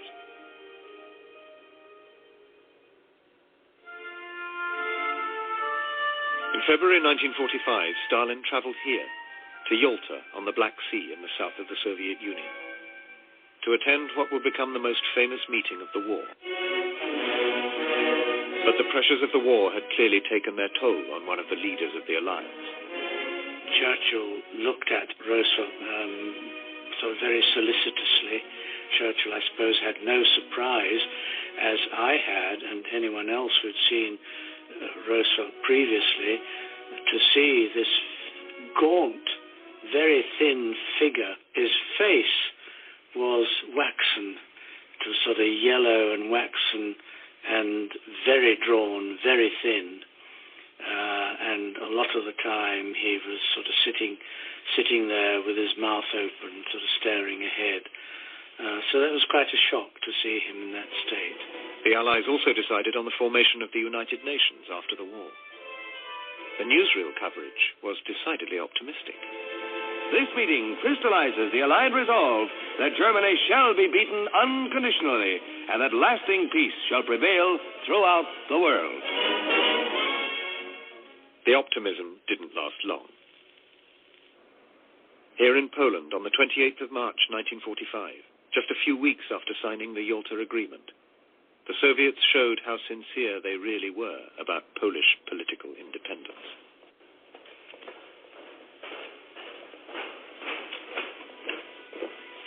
16 leading independent political and military figures in Poland arrived for what they had been told was to be a lunch with senior Soviet officials. Мы встретимся, чтобы вместе пообедать. Это неподалеку, в 9 километрах отсюда. Там уютнее, чем здесь, в этой примитивной обстановке. Zobaczymy się na obiedzie niedaleko, 9 kilometrów stąd. But they weren't just going on a short journey. And they weren't just going for lunch. Pojedziemy tam zaraz, panowie. In fact, they were all transported over 700 miles to here, the Lubyanka prison in Moscow.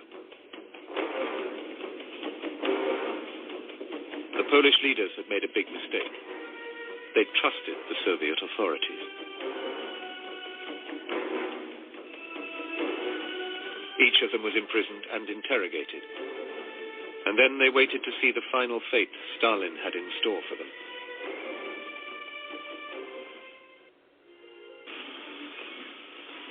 As for the 16 independent Poles tricked into meeting the Soviet authorities by an offer of lunch, they were all put on trial. Судебное следствие раскрыло всю картину преступной деятельности отщепенцев польского народа. Они действовали по директивам эмигрантского правительства в Лондоне. Разоблаченные преступники предстали перед всем светом как враги демократии, враги мира, враги польского народа. Of the 16, 13 were sentenced to various terms in Soviet prisons. Атулицкий вынужден был договариваться.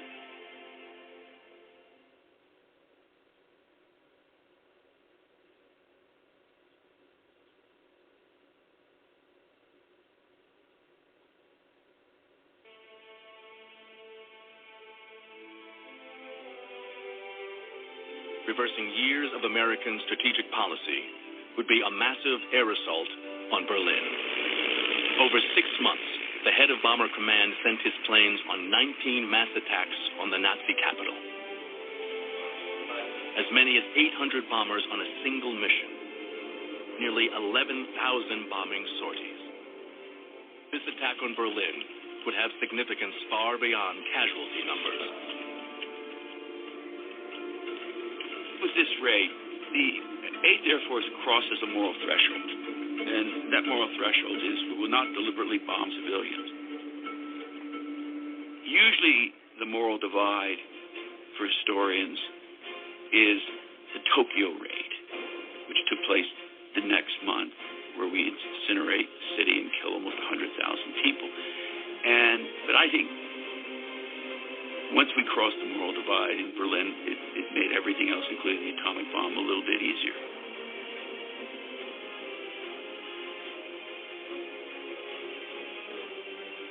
Die Welt muss wissen, dass dieser Staat niemals kapitulieren wird, dass das heutige Deutsche Reich, wie alle großen Staaten der Vergangenheit, auf seinem Wege Rückschlägen ausgesetzt vermag, dass es aber nie diesen Weg verlassen wird.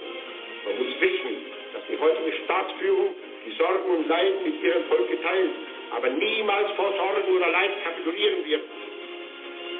By spring 1945, the situation had become all but hopeless for the Germans. The Red Army had reached the River Oder, the last great natural obstacle before Berlin.